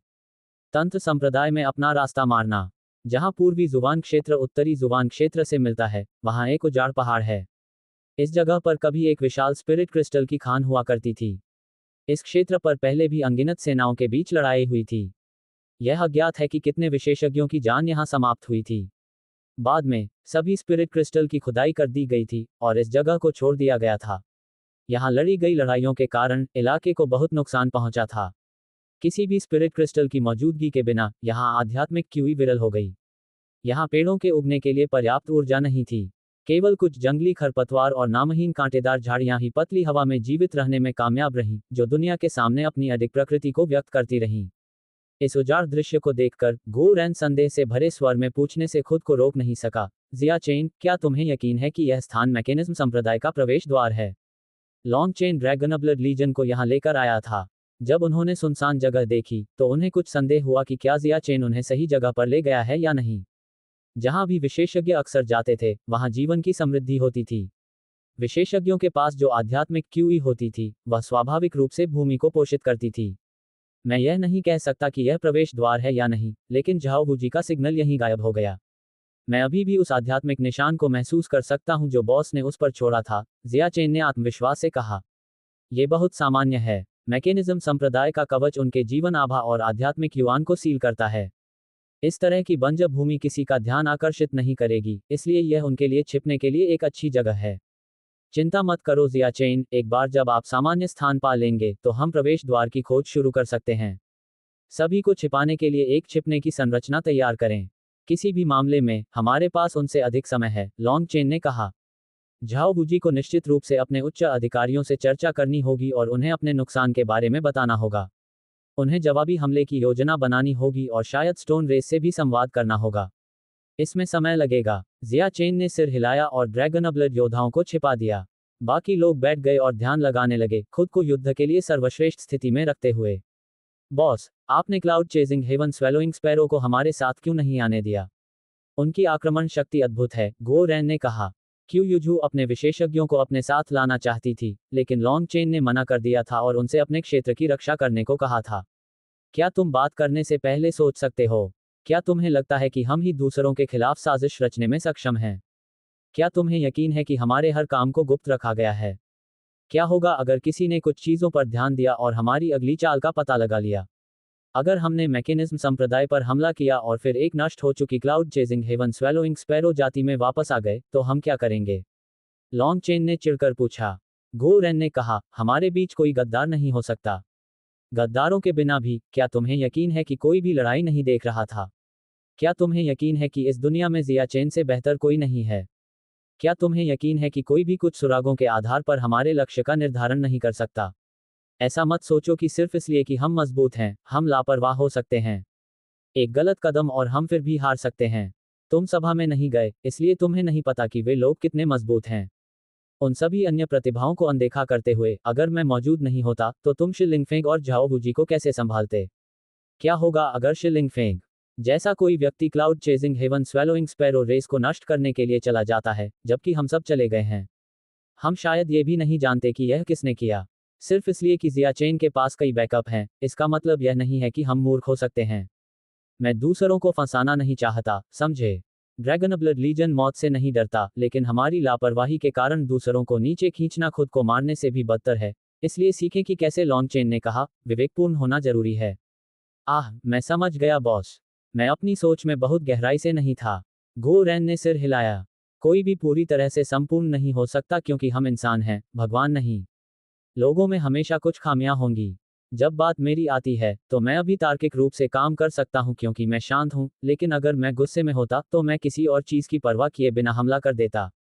मेरे सभी भाई एकजुट हैं। हम साथ जीते हैं और साथ मरते हैं। सबसे खराब स्थिति में 20 साल बाद हम पुनर्जन्म लेंगे और फिर से अच्छे इंसान बनेंगे। लॉन्ग चेन ने मुस्कुराते हुए गो रैन के कंधे पर थपथपाया। हे, हमें आपका ये दबंग चरित्र पसंद है। हम स्वतंत्र रूप से जीने और कार्य करने में सक्षम होने के लिए अभ्यास करते हैं। बॉस का अनुसरण करने में सक्षम होने के लिए हमारा जीवन व्यर्थ नहीं गया, गो रैन ने कहा। बुरा नहीं है, तुम्हारी चाटुकारिता की क्षमता बढ़ गई है। ये पहले जैसी कठोर नहीं है, लॉन्ग चेन ने हंसते हुए कहा। बॉस, हम सिर्फ 1000 लोगों को लेकर आए हैं। सिर्फ अपनी संख्या के साथ प्राचीन काल के एक संप्रदाय पर हमला करना। क्या ये थोड़ा ज्यादा अहंकारी नहीं है? गो रैन ने पूछा। पहले तो गो रैन उत्साहित था, लेकिन अब जब लॉन्ग चेन ने उसे चीजों के बारे में सोचने के लिए कहा था तो वह असहज होने लगा था। मैकेनिज्म संप्रदाय ने कई विशेषज्ञों को खड़ा किया था। उन्होंने Cloud chasing haven swallowing sparrow जाति पर हमला करने के लिए 3000 नेदर पासेज विशेषज्ञों को बुलाया था। आखिर यह किस तरह का भयानक आधार था? इसके अलावा किसी संप्रदाय के लिए झाओ वूजी जैसी प्रतिभा को बढ़ाने में सक्षम होने का मतलब था कि उनके पास कई भयानक ट्रम्प कार्ड होने चाहिए। ड्रैगनब्लड योद्धा अपने पास आए योद्धाओं को कुचलने में इसलिए सक्षम थे क्योंकि वे एक जाल में फंस गए थे। अगर यह एक सीधी टक्कर होती तो भले ही ड्रैगनब्लड लीजन जीत जाती, लेकिन इसके लिए उसे बहुत बड़ी कीमत चुकानी पड़ती। बचाव से आक्रमण की ओर बढ़ने के बाद उनका लाभ समाप्त हो गया था। गो रैन का आत्मविश्वास डगमगाने लगा था। सबसे महत्वपूर्ण बात यह थी कि उसके पास अपना नया कवच नहीं था और उसके पास कवच भेदी तीरों में से केवल कुछ ही थे। अहंकारी, हमें अहंकारी होना ही चाहिए। अन्यथा हम कुछ लोगों को चौंका नहीं पाएंगे और वे हमें अंतहीन परेशानी ही देते रहेंगे। हमें अहंकारी और दबंग होना ही चाहिए। यह मत सोचो कि तुम तब तक इंतजार कर सकते हो जब तक तुम्हारा कवच पूरा न हो जाए और तुम्हारा क्षेत्र न बढ़ जाए। दूसरे लोग भी उसी समय सुधार कर रहे होंगे और हमारे इतने दुश्मन हैं कि हम लगातार परेशान और विलंबित रहेंगे। इसलिए हमें जोखिम उठाने की जरूरत है जबकि दूसरे नहीं उठाते। बड़ी हिम्मत, बड़े जोखिम, वे बड़ी दौलत भी लाते हैं, लॉन्ग चेन ने कहा। ठीक है, यह मेरे लिए बहुत गहरी बात है। मुझे बस इतना जानना है कि जब तक मैं बॉस का अनुसरण करता रहूंगा, जीवन निश्चित रूप से मजेदार और मसालेदार रहेगा, गो रैन ने कहा। मैंने इसे पा लिया है। जिया चेन ने अचानक उन्हें बीच में टोका। उसके फॉर्मेशन डिस्क पर एक निशान दिखाई दिया था। ये निशान एक गेट की छवि थी। लॉन्ग चेन मुस्कुराया। जिया चेन गो रैन से कहीं ज्यादा भरोसेमंद था। उसने उसे इतनी जल्दी पा लिया था। जिया चेन दो पहाड़ों के बीच की जगह पर गया, लेकिन वह अभी भी बंजर था, कोई उतार चढ़ाव नहीं था। कोई सुराग नहीं था। गेट यहीं है। गेट के दूसरी तरफ मैकेनिज्म संप्रदाय की छोटी दुनिया है। बॉस, अगर आप मुझे कुछ और घंटे दें तो मैं गेट को तोड़ सकता हूं। जब तक मैं हमें छिपाने के लिए एक संरचना स्थापित नहीं कर लेता, तब तक मेरी रक्षा करें। जिया चेन तुरंत काम पर लग गई। इतनी परेशानी उठाने की कोई जरूरत नहीं है। लॉन्ग चेन ने अपना सिर हिलाया। उसने ईविल मून निकाला। Split the heavens. 7 शून्य में एक दरार दिखाई दी। उस दरार के दूसरी तरफ अंतहीन अंधकार नहीं था, बल्कि एक और दुनिया थी। इसका मतलब था कि जिया चेन ने सही स्थानिक नोड पा लिया था। स्प्लिट द हेवेंस में स्वाभाविक रूप से दुनिया को अलग अलग हिस्सों में काटने की शक्ति थी। ये स्थानिक दीवारों सहित बाधाओं को तोड़ने में माहिर था। वहां कौन है? दूसरी तरफ के लोग तुरंत चौंक गए और दर्जनों बख्तरबंद विशेषज्ञ उड़ते हुए वहां आ गए। वे लोग जो आपके तंत्र संप्रदाय को नष्ट कर देंगे। लॉन्ग चेन ने नाक सिकोड़ी और एविलमून को फिर से काट दिया, जिससे शून्य में एक विशाल एक्स का निशान बन गया। आसपास का स्थान टूट गया और एक शक्तिशाली विस्फोट से आसपास की रेत और पत्थर उड़ गए। मैकेनिज्म संप्रदाय के विशेषज्ञ जो ऊपर उड़ रहे थे, वे पीछे हट गए। हवा में एक विशाल द्वार दिखाई दिया। लॉन्ग चेन ने छोटी दुनिया की सुरक्षा को नष्ट कर दिया था, जिससे गेट पूरी तरह से दिखाई दे रहा था। गेट जोर से हिल रहा था और दूसरी तरफ अलार्म बज रहा था। अंदर ऊंची इमारतों से भरा एक विशाल महल देखना संभव था। लॉन्ग चेन अंदर कूद गया। छोटी दुनिया के बारे में उसकी दृष्टि स्पष्ट हो गई। वह गगनचुंबी इमारतों से घिरा हुआ था। छोटी दुनिया के केंद्र में एक विशाल टॉवर था। यह इस दुनिया की सबसे बड़ी इमारत थी और यह रून से घिरी हुई थी। दीवारें पारदर्शी थीं और वे अंदर धीरे धीरे घूमते हुए विशाल गियर देख सकते थे। उन गियर ने पूरी छोटी दुनिया की एक अजीब लय को नियंत्रित किया। लॉन्ग चेन का ध्यान तुरंत टावर की ओर चला गया। एक विशाल कृपाण प्रतिमा आकाश में उड़ी, जिसने इस दुनिया के नियमों को तोड़ दिया। आकाश को विभाजित करें 8। लॉन्ग चेन की दहाड़ किसी देवता की दहाड़ जैसी थी। ये पूरे आकाश में गड़गड़ाहट से गूंज उठी और एविलमून की कृपाण छवि उस विशाल टॉवर से टकरा गई। ये दैवीय प्रकोप जैसा था। पूरी दुनिया दो हिस्सों में बंट गई और विशाल मीनार फट गई। मीनार के नष्ट होने के साथ ही बाकी इमारतें भी तुरंत धुंधली हो गईं। झाओ बुजी, क्या तुमने मुझे इंतजार करने के लिए नहीं कहा था? मैं बहुत अधीर हूं, इसलिए मैं खुद तुम्हें ढूंढने आया हूं। तंत्र संप्रदाय के लोगों, अच्छी तरह सुनो। अगर तुम मरना नहीं चाहते तो जल्दी करो और भाग जाओ, या मेरे कसाई के चाकू को निर्दयी होने का दोष मत दो। लॉन्ग चेन की चीख पूरी छोटी दुनिया में गूंज उठी। मैकेनिज्म संप्रदाय में एक के बाद एक भयावह आभा उठने लगी। अनगिनत आकृतियां विशाल इमारतों से बाहर निकलकर लॉन्ग चेन पर हमला करने लगीं। सचमुच इतना शक्तिशाली कि दुनिया को खत्म कर सके। लॉन्ग चेन उन अनगिनत आकृतियों के बीच एक आकृति विशेष रूप से उग्र रूप से दहाड़ रही थी। ये झाओ बुजी था जो इस स्थान पर वापस भाग गया था। मूल रूप से तंत्र संप्रदाय ने उत्सव के रूप में एक भोज तैयार किया था। उन्होंने बड़ी संख्या में कुलीन लोगों को भेजा था और बस झाओ बुजी और उनके विजयी होकर लौटने का इंतजार कर रहे थे। हालांकि उन्होंने कभी नहीं सोचा था कि झाओ बुजी समेत केवल 9 लोग ही वापस लौटेंगे। झाओ बुजी इतनी बुरी तरह घायल हो गया था कि वह बेहोश हो गया था। मैकेनिज्म संप्रदाय ने तुरंत उच्च अधिकारियों को इकट्ठा किया। उन्होंने झाओ बुजी को बचाया और उससे जो कुछ हुआ था उसके बारे में सुना। उपचार करते समय झाओ बुजी ने उन्हें पूरी कहानी सुनाई। जब तक वह समाप्त हुआ तब तक वे अभी तक कोई निर्णय नहीं ले पाए थे कि क्या करना है। तभी लॉन्ग चेन ने हमला बोल दिया। अलार्म तभी बजा था जब लॉन्ग चेन ने उनके मुख्य टॉवर को नष्ट कर दिया था। वह टॉवर उनके भव्य गठन का केंद्र था। अतीत में मैकेनिज्म संप्रदाय पर अन्य शक्तिशाली विशेषज्ञों द्वारा हमला किया गया था, लेकिन बिना किसी अपवाद के वे सभी कभी वापस नहीं लौटे। वे अपने भव्य गठन द्वारा नष्ट कर दिए गए थे। शायद ऐसा इसलिए था क्योंकि चीजें बहुत लंबे समय तक बहुत शांतिपूर्ण थीं, या शायद इसलिए क्योंकि उन्हें इतने लंबे समय तक सील कर दिया गया था कि उन्होंने बहुत सारे संसाधनों का उपयोग किया था। किसी भी मामले में कुछ संसाधनों को बचाने के लिए उन्होंने भव्य संरचना के स्वचालित हत्या समारोह को बंद कर दिया था। इस संरचना को सक्रिय रखने का मतलब था संसाधनों की एक बड़ी मात्रा का उपयोग करना। पहले तो उन्होंने सिर्फ इसके मारक पहलू को बंद कर दिया था, लेकिन फिर उन्होंने रक्षात्मक पहलू को भी बंद करने का फैसला किया। जब से उन्होंने इस जगह को अपनी छोटी सी दुनिया के प्रवेश द्वार के रूप में चुना था, तब से वे छिपे हुए थे और किसी ने उन्हें कभी नहीं पाया था। वे लापरवाह होने लगे थे, ये सोचकर कि कोई उन्हें यहां नहीं ढूंढ सकता। परिणामस्वरूप लॉन्ग चेन ने उन्हें ढूंढ लिया था। न केवल उसने उन्हें ढूंढ लिया था, बल्कि उसने उनके भव्य गठन के मूल को भी नष्ट कर दिया था। टॉवर के नष्ट होने से, चाहे वह उनका रक्षात्मक गठन हो या उनका हत्यारा गठन, सब कुछ कचरे में बदल गया था। ये देखकर झाओ बुजी को इतना गुस्सा आया कि वह लगभग पागल हो गया। उसे मार डालो। मैकेनिज्म संप्रदाय के बाकी लोग भी क्रोधित हो गए। लॉन्ग चेन का यह एक हमला मैकेनिज्म संप्रदाय के लिए इतिहास में अब तक का सबसे बड़ा अपमान था। ठीक इसी समय एक बुजुर्ग ने भगवान को भगाने वाली तोप निकाली। जैसे ही झाओ बुजी ने उसे देखा, वह डर के मारे हरा हो गया। रुको। तभी एल्डर को याद आया कि झाओ बुजी ने कहा था कि लॉन्ग चेन के पास एक भयानक तीरंदाज है। झाओ बुजी द्वारा लाए गए अधिकांश लोग उस तीरंदाज द्वारा भगवान विनाश तोप चलाने के कारण मारे गए थे। उसने जल्दी से उसे दूर रख दिया। 4 महान संप्रदाय रक्षक बुजुर्गों, उसे मार डालो। उसे जिंदा पकड़ने की कोई जरूरत नहीं है। झाओ बुजी चिल्लाया। बैंगनी रंग के कवच पहने 4 बुजुर्गों ने लॉन्ग चेन को घेर लिया। उनकी हथेलियों से एक जाल निकला और लॉन्ग चेन को घेर लिया।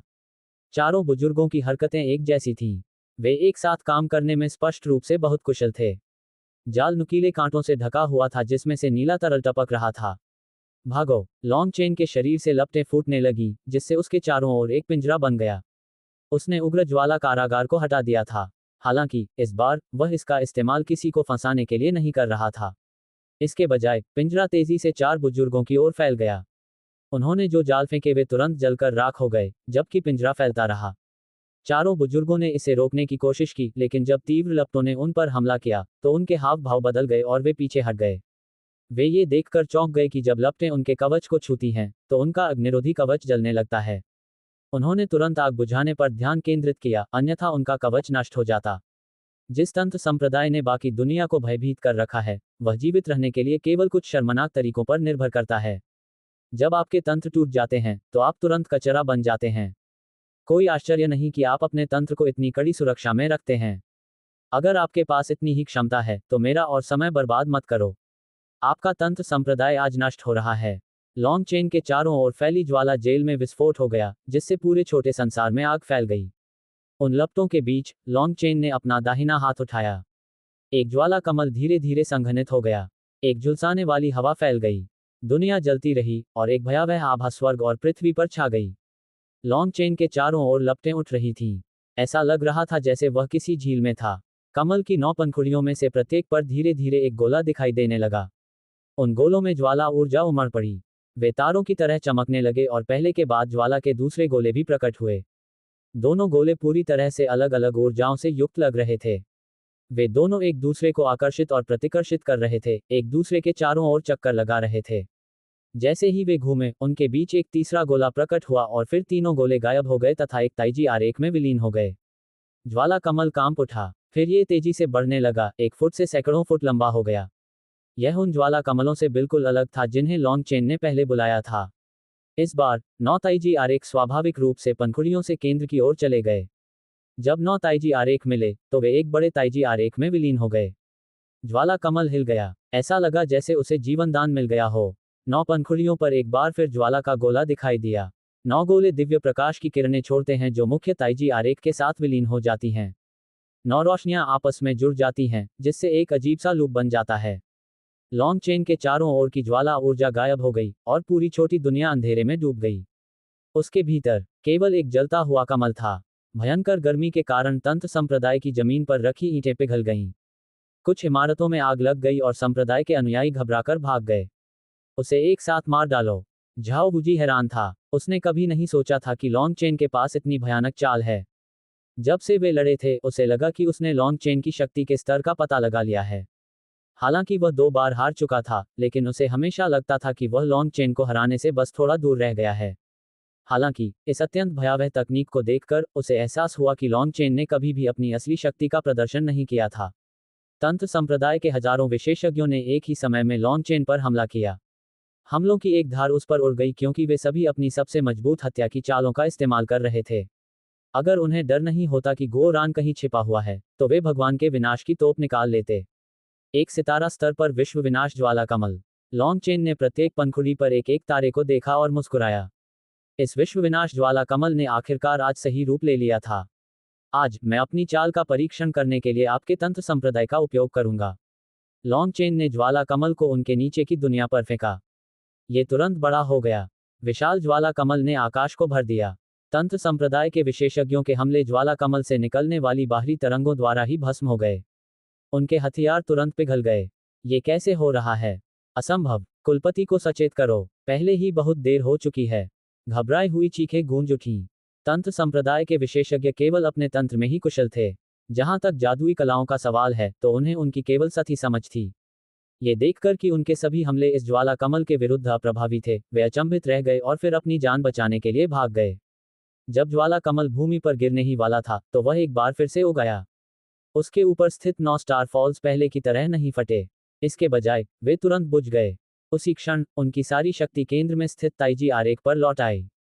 ताइजी आरेख ने घूमना बंद कर दिया और अचानक विस्फोट हो गया। विश्व विनाश ज्वाला कमल एक विशाल गोले में बदल गया। यह कोई सुरक्षात्मक क्षेत्र नहीं था। ये तेजी से फैला। इसके रास्ते में आने वाली सभी इमारतें और लोग उड़कर राख हो गए। नहीं, निराशा की चीखें गूंज उठीं। भागते हुए कुछ विशेषज्ञ ज्वाला कमल द्वारा निगल लिए गए और बिना किसी निशान के गायब हो गए। आग की लपटों ने पूरे छोटे संसार को भर दिया। प्रभाव के केंद्र में एक अथाह छेद दिखाई दिया। इस छोटी सी दुनिया की सारी इमारतें नष्ट हो चुकी थीं।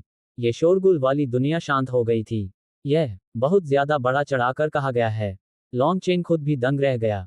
उसने कभी कल्पना भी नहीं की थी कि उसका विश्व विनाशक फ्लेम लोड्स इतना भयानक होगा। ये वाकई दुनिया को नष्ट करने वाला था। अतीत और वर्तमान के नायकों के समागम के दौरान उन्होंने अपने विश्व संहारक ज्वाला कमल के साथ एक सफलता प्राप्त की थी और स्वर्ग भस्मक ज्वाला के साथ इसका परीक्षण कर रहे थे। इस बार उन्होंने इनवर्स डाउ वाटर स्पिरिट फ्लेम का उपयोग किया था, लेकिन उन्होंने यह उम्मीद नहीं की थी कि यह फ्लेम लोड्स में परिवर्तन लाएगी, जिसके परिणामस्वरूप स्टार फॉल्स के बीच एक अजीब लूप बन जाएगा। ये तो बस एक ही तारा था जो हर पंखुड़ी पर गिरा था। अगर ये 2 या 3 होते तो क्या होता? तब ये कितना शक्तिशाली होता? लॉन्ग चेन उत्साहित और घबराया हुआ था। उसे यकीन नहीं हो रहा था कि उसने वाकई इतनी भयानक तकनीक बनाई है। छोटी सी दुनिया के किनारे पर मलबे का ढेर खिसक गया और एक आकृति रेंगती हुई बाहर निकली। ये व्यक्ति पूरी तरह से जलकर काला पड़ गया था। उसका शरीर अब पूरा नहीं था। केवल उसकी आंखों से ही उसकी पहचान का पता चल रहा था। वह झाओ वुजी था। झाओ वुजी अब उतना घमंडी और अत्याचारी नहीं रह गया था जितना वह सभा के दौरान था। वह अपनी पिछली चोटों से पूरी तरह से उबर भी नहीं पाया था कि उस पर यह हमला हुआ। अगर दूसरे विशेषज्ञ उसकी जगह आग को रोकने के लिए नहीं आते, तो वह पहले ही मर चुका होता। हालांकि अब वह वास्तव में एक लाश बन चुका था। क्या हो रहा है? क्या हो रहा है? ये सच नहीं हो सकता। झाओ वुजी कांप उठा। वह ये स्वीकार नहीं कर सका कि कैसे शानदार मैकेनिज्म संप्रदाय लॉन्ग चेन के एक हमले से खंडहर में बदल गया। धमाका। अचानक जमीन के नीचे से एक विस्फोट हुआ। भयंकर हत्या की आशंका फैल गई, क्योंकि एक जंगली बालों वाला बुजुर्ग धीरे धीरे धरती से बाहर निकल आया। छठी इंद्रिय, स्वर्ग को पहचानो। ऊपर तैरता हुआ बुजुर्ग पागल लग रहा था। उसके बाल बिखरे हुए थे, उसकी आंखें लाल थीं। उसके मुंह के आसपास खून का बड़ा धब्बा था। उस बुजुर्ग को देखकर लॉन्ग चेन ने चिंतित होकर पूछा, क्या आप ठीक हैं? क्या आपने मरने से पहले अपने सपने पूरे नहीं किए? कुलपति। झाओ वुजी उस बुजुर्ग को देखकर चौंक कर चिल्लाया।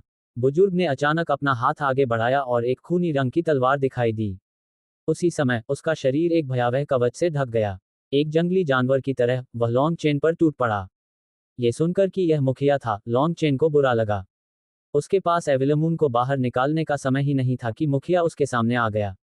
धमाका। अपने अंतर्ज्ञान पर भरोसा करते हुए लॉन्ग चेन इस हमले को रोकने के लिए समय पर एविलमून को ठीक से उठाने में कामयाब रहा, लेकिन उसके दुश्मन की तलवार के पीछे एक अदम्य शक्ति थी जिसे वह रोक नहीं सका। लॉन्ग चेन जमीन पर गिर गया, जिससे एक लंबी खाई बन गई। वह इस बुजुर्ग की शक्ति से हैरान था। ऐसा लग रहा था कि उसकी शक्ति पूरी तरह से उसके कवच से नहीं आई थी, क्योंकि इस एक हमले से लॉन्ग चेन की हड्डियां टूट गई थीं। इससे पहले कि लॉन्ग चेन रुकता, बुजुर्ग की पीठ से 8 जंजीरें निकल गईं। जंजीरों के सिरों पर भयावह भूतों के सिर थे जो लॉन्ग चेन पर गोली चलाते हुए चीख रहे थे। उनमें से हर एक जंजीर हवा में चीरती हुई कानों को चीरती हुई आवाज पैदा कर रही थी। धमाका। एक चीख के साथ लॉन्ग चेन ने एविलमून को पहली चेन में काट दिया। चेन पीछे की ओर खिसक गई, जबकि लॉन्ग चेन को चेन के भीतर की बेसिक शक्ति ने एक बार फिर उड़ा दिया। उसकी शक्ति, लॉन्ग चेन की अभिव्यक्ति बदल गई। जंजीरें लगातार सीटी बजाती हुई लॉन्ग चेन की ओर बढ़ रही थीं, और वह उन्हें सीधे बाहर नहीं निकाल सकता था। वह बार बार चकमा दे रहा था, जिससे जंजीरें जमीन में गहराई तक धंस गई थीं। धमाका। हालांकि जंजीरें बहुत तेज थीं, इतनी तेज कि दूसरे लोग प्रतिक्रिया नहीं कर पाएंगे। उन सभी को चकमा देने में असमर्थ लॉन्ग चेन केवल उसे फिर से ब्लॉक कर सकता था। ऐसा लगा जैसे किसी बड़े हथौड़े ने उस पर वार किया हो। उसने खांसते हुए मुंह से खून निकाला, लेकिन अब उसे इस बुजुर्ग की साधना के आधार पर पूरा भरोसा था। वह नेदरपासेज के चौथे चरण पर था। चौथे चरण का नेदरपासेज विशेषज्ञ संसार ऊर्जा को नियंत्रित कर सकता था। यह एक तरह का नियम था, पुनर्जन्म का नियम, एक अंतहीन चक्र का नियम। लॉन्ग चेन की अपनी शक्ति उस चक्र द्वारा चूस ली गई और धीरे धीरे खत्म हो गई जब तक कि वह गायब नहीं हो गई। एक बार जब वह घायल हो गया था, तो ताओवादी स्वर्गीय पंथ ने उसे ठीक होने में थोड़ी मदद की थी। ये वह क्षण था जब उसे संसार के दायरे में अंतर्दृष्टि की एक झलक मिली थी। स्वर्ग और पृथ्वी के सभी ताओ पुनर्जन्म के इस क्षेत्र में समाहित थे। इस तरह की शक्ति का सामना करने पर पलटवार करने का कोई तरीका नहीं था। जब तक लॉन्ग चेन की शक्ति उसके प्रतिद्वंद्वी की संसार शक्ति को पार नहीं कर पाती, तब तक उसके सभी हमले बेकार हो जाते। लॉन्ग चेन ने बार बार एविलमून से हमला किया, प्रत्येक हमले से उसे खून का एक बड़ा मुंह बाहर निकालना पड़ा और वह पीछे हट गया। संसार की इस शक्ति के सामने उसकी अपनी शक्ति कुछ भी करने में असमर्थ थी। हर बार से उसे ऐसा लगता था जैसे उसका शरीर टूटकर बिखर जाएगा। उसने सोचा कि स्प्लिट द हेवंस के 8वें रूप का उपयोग करके देखा जाए कि क्या इससे कुछ हो सकता है, लेकिन एल्द के हमले इतनी तेजी से हो रहे थे कि वह ऐसा नहीं कर सका। 8 जंजीरें लगातार उस पर वार कर रही थीं, इसलिए उसके पास इसे छोड़ने का कोई मौका नहीं था। बूढ़े आदमी, अगर आपने अभी भी कुछ नहीं किया, तो मुझे पीट पीट कर मार डाला जाएगा। लॉन्ग चेन अचानक चिल्लाया। मूर्ख, मैंने तुम्हें क्या सिखाया? क्या तुम उसे भूल गए हो? बूढ़े की डांटने वाली आवाज आसमान से गूंजी।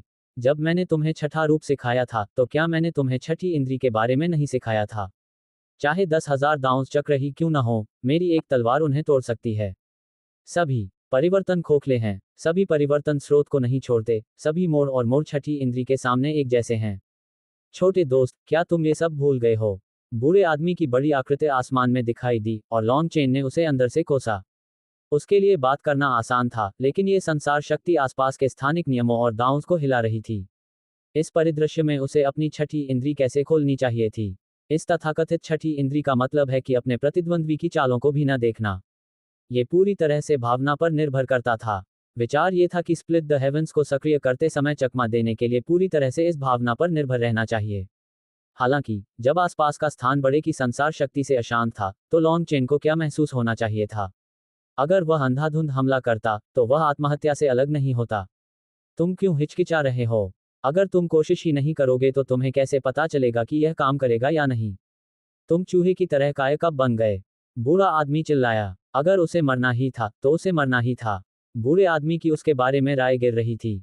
अपने दांत भींचते हुए लॉन्ग चेन ने खुद को शांत किया और अपने सारे विचलित करने वाले विचारों को बाहर निकाल दिया।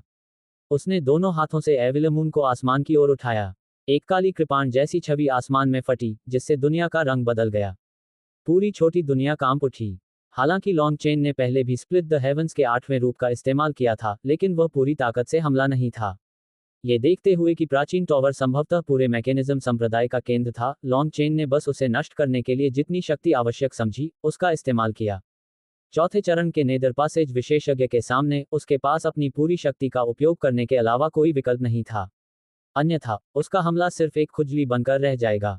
जब लॉन्ग चेन ने खुद को स्प्लिट द हेवंस के 8वें रूप में पूरी तरह से डुबो लिया, तो उसे अचानक लगा कि यह अव्यवस्थित स्थान स्पष्ट हो गया है। ऐसा लगा जैसे समय धीमा हो गया हो। ऐसा लग रहा था जैसे उसकी ओर आ रहे श्रृंखलाबद्ध हमले स्वाभाविक रूप से उसके शरीर के पास से निकल गए हों और उसे बचने की भी जरूरत नहीं पड़ी। वे हमले वास्तव में विफल नहीं हुए थे, ये सिर्फ इतना था कि लॉन्ग चेन का शरीर स्वचालित रूप से खतरे को भांप रहा था और चकमा दे रहा था, क्योंकि वह स्प्लिट द हेवंस के 8वें रूप का उपयोग कर रहा था। तो छठी इंद्री, स्वर्ग को समझने का यही मतलब है। लॉन्ग चेन को अब जाकर यह बात समझ में आई। स्वर्ग को विभाजित करना वास्तव में एक रहस्यमय कला थी। अंततः बूढ़े व्यक्ति ने यह देखकर मुस्कुराया कि लॉन्ग चेन बुजुर्ग के हमलों से बचता हुआ आगे बढ़ रहा है। स्प्लिट द हेवंस के 9 रूप हेवन स्प्लिटिंग बैटल सेक्ट और उनकी नींव के सबसे कीमती खजाने थे। यह उनका एकमात्र युद्ध कौशल था, लेकिन उस समय यह उन्हें 3 महान स्वर्गीय संप्रदायों का नेता बनाने के लिए पर्याप्त था।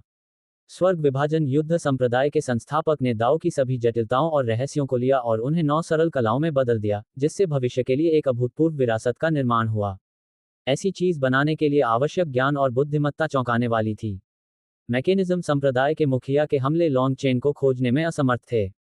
उसकी कृपाण छवि के भीतर अधिक से अधिक ऊर्जा एकत्रित होती गई, जब तक कि अंतरिक्ष इतनी बुरी तरह से मुड़ नहीं गया कि वह ढहने लगा। ये देखकर कि कृपाण छवि कितनी शक्तिशाली होती जा रही थी, बूढ़ा आदमी भी आश्चर्यचकित था। उसने उम्मीद नहीं की थी कि लॉन्ग चेन में इतनी मजबूत इच्छाशक्ति होगी कि वह इतनी ऊर्जा को नियंत्रित कर सके। स्प्लिट द हेवंस का उपयोग करने के लिए न केवल आध्यात्मिक युवान की बड़ी मात्रा की आवश्यकता थी, बल्कि इसके लिए एक शक्तिशाली इच्छाशक्ति की भी आवश्यकता थी। वास्तव में, बाद वाला पहले वाले से भी अधिक महत्वपूर्ण था। ऐसा इसलिए था क्योंकि कौशल का उपयोग करने से पहले आपको वास्तव में आकाश को विभाजित करने की इच्छाशक्ति की आवश्यकता थी। यह आकाश को तोड़ने और किसी भी बंधन से बचने की इच्छाशक्ति थी। साधकों के लिए, उन्हें सामान्यतः स्वर्गीय दाव के नियमों का पालन करते हुए उनके अनुरूप होना पड़ता था। ऊपर उठने का एकमात्र तरीका स्वर्गीय दाव के साथ इस स्तर तक डूब जाना था कि आप स्वर्गीय दाव के साथ एक हो जाएं। हालांकि स्वर्ग विभाजन युद्ध संप्रदाय का मार्ग अलग था। हालांकि उन्हें स्वर्गीय दावों का सम्मान था, लेकिन उन्होंने उनका अनुसरण नहीं किया। स्वर्गीय दावों के खिलाफ लड़ने की एक अस्पष्ट भावना थी। यही कारण था कि स्वर्ग विभाजक युद्ध संप्रदाय के सभी शिष्य कठोर और जिद्दी थे। यह उनकी साधना से संबंधित था। उन्हें स्वर्ग के विरुद्ध लड़ने के लिए दृढ़ इच्छाशक्ति की आवश्यकता थी। उनके लिए स्वर्ग को विभाजित करने के दिव्य सार को पूरी तरह से प्रकट करने का यही एकमात्र तरीका था। जहां तक लॉन्ग चेन द्वारा व्यक्त की जा रही इच्छा की बात है, तो वह अब स्वर्ग को विभाजित करने की इच्छा नहीं थी, बल्कि स्वर्ग को टुकड़ों में कुचलने की इच्छा थी, सभी दावों को अपने पैरों तले रौंदने की इच्छा थी। आकाश को विभाजित करो 8। लॉन्ग चेन ने इस तकनीक का नाम एक एक शब्द बोला। हर शब्द पूरी दुनिया में गूंज उठा। उसकी आवाज एक गरजते हुए दिव्य ढोल की तरह थी। अंत में उसकी तलवार गिर गई।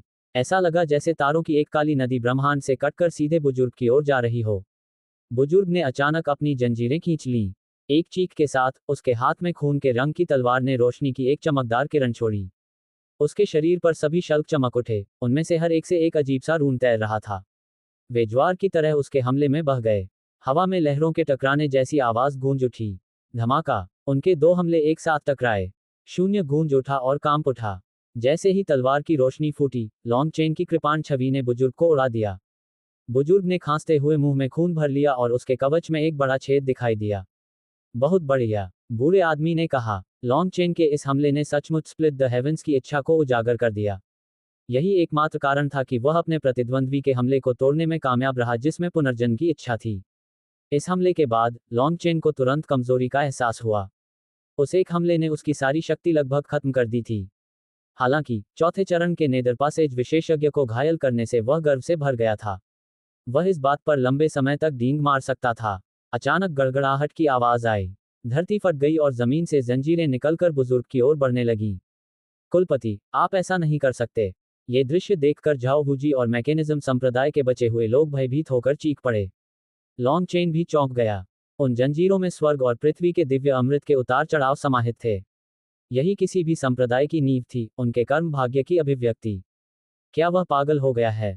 लॉन्गचेन ने पूछा। तुम्हें अभी पता चला? तुम्हारे ज्वाला कमल ने उसे एक महत्वपूर्ण मोड़ पर परेशान कर दिया। वह एकांत में भूमिगत होकर एक अवरोध पर हमला कर रहा था, और तुम्हारी परेशानी के कारण वह परेशान हो गया। उसका दिमाग अब साफ नहीं है। क्या तुमने यह नहीं देखा कि उसने पूरे समय एक भी शब्द नहीं बोला? बूढ़े आदमी ने कहा। आह, क्या ये सच है? तुम क्या सोचते हो? वह पूरी तरह से सहज रूप से लड़ रहा था। क्या तुमने नहीं देखा कि उसके हमले कितने कठोर थे? क्या तुम सच में सोचते हो कि चौथे चरण का नेदपेसिस विशेषज्ञ तुम्हारा कुछ नहीं बिगाड़ पाएगा? बूढ़े आदमी ने नाक भान सिकोड़ी। झाओ वूजी चिल्लाया, कुलपति को रोको, नहीं तो मैकेनिज्म संप्रदाय खत्म हो जाएगा। तभी दूसरे विशेषज्ञ जंजीरें तोड़ने के लिए दौड़े। जो मुझे रोकेंगे वे मर जाएंगे। कुलपति अचानक दहाड़े। जंजीरों से निकली रोशनी में शक्ति का विस्फोट हुआ। मैकेनिज्म संप्रदाय के विशेषज्ञ जो दौड़े थे वे चकनाचूर हो गए। ये कैसे हो सकता है? झाओ वूजी निराशा से पीला पड़ गया। ये खत्म हो गया है।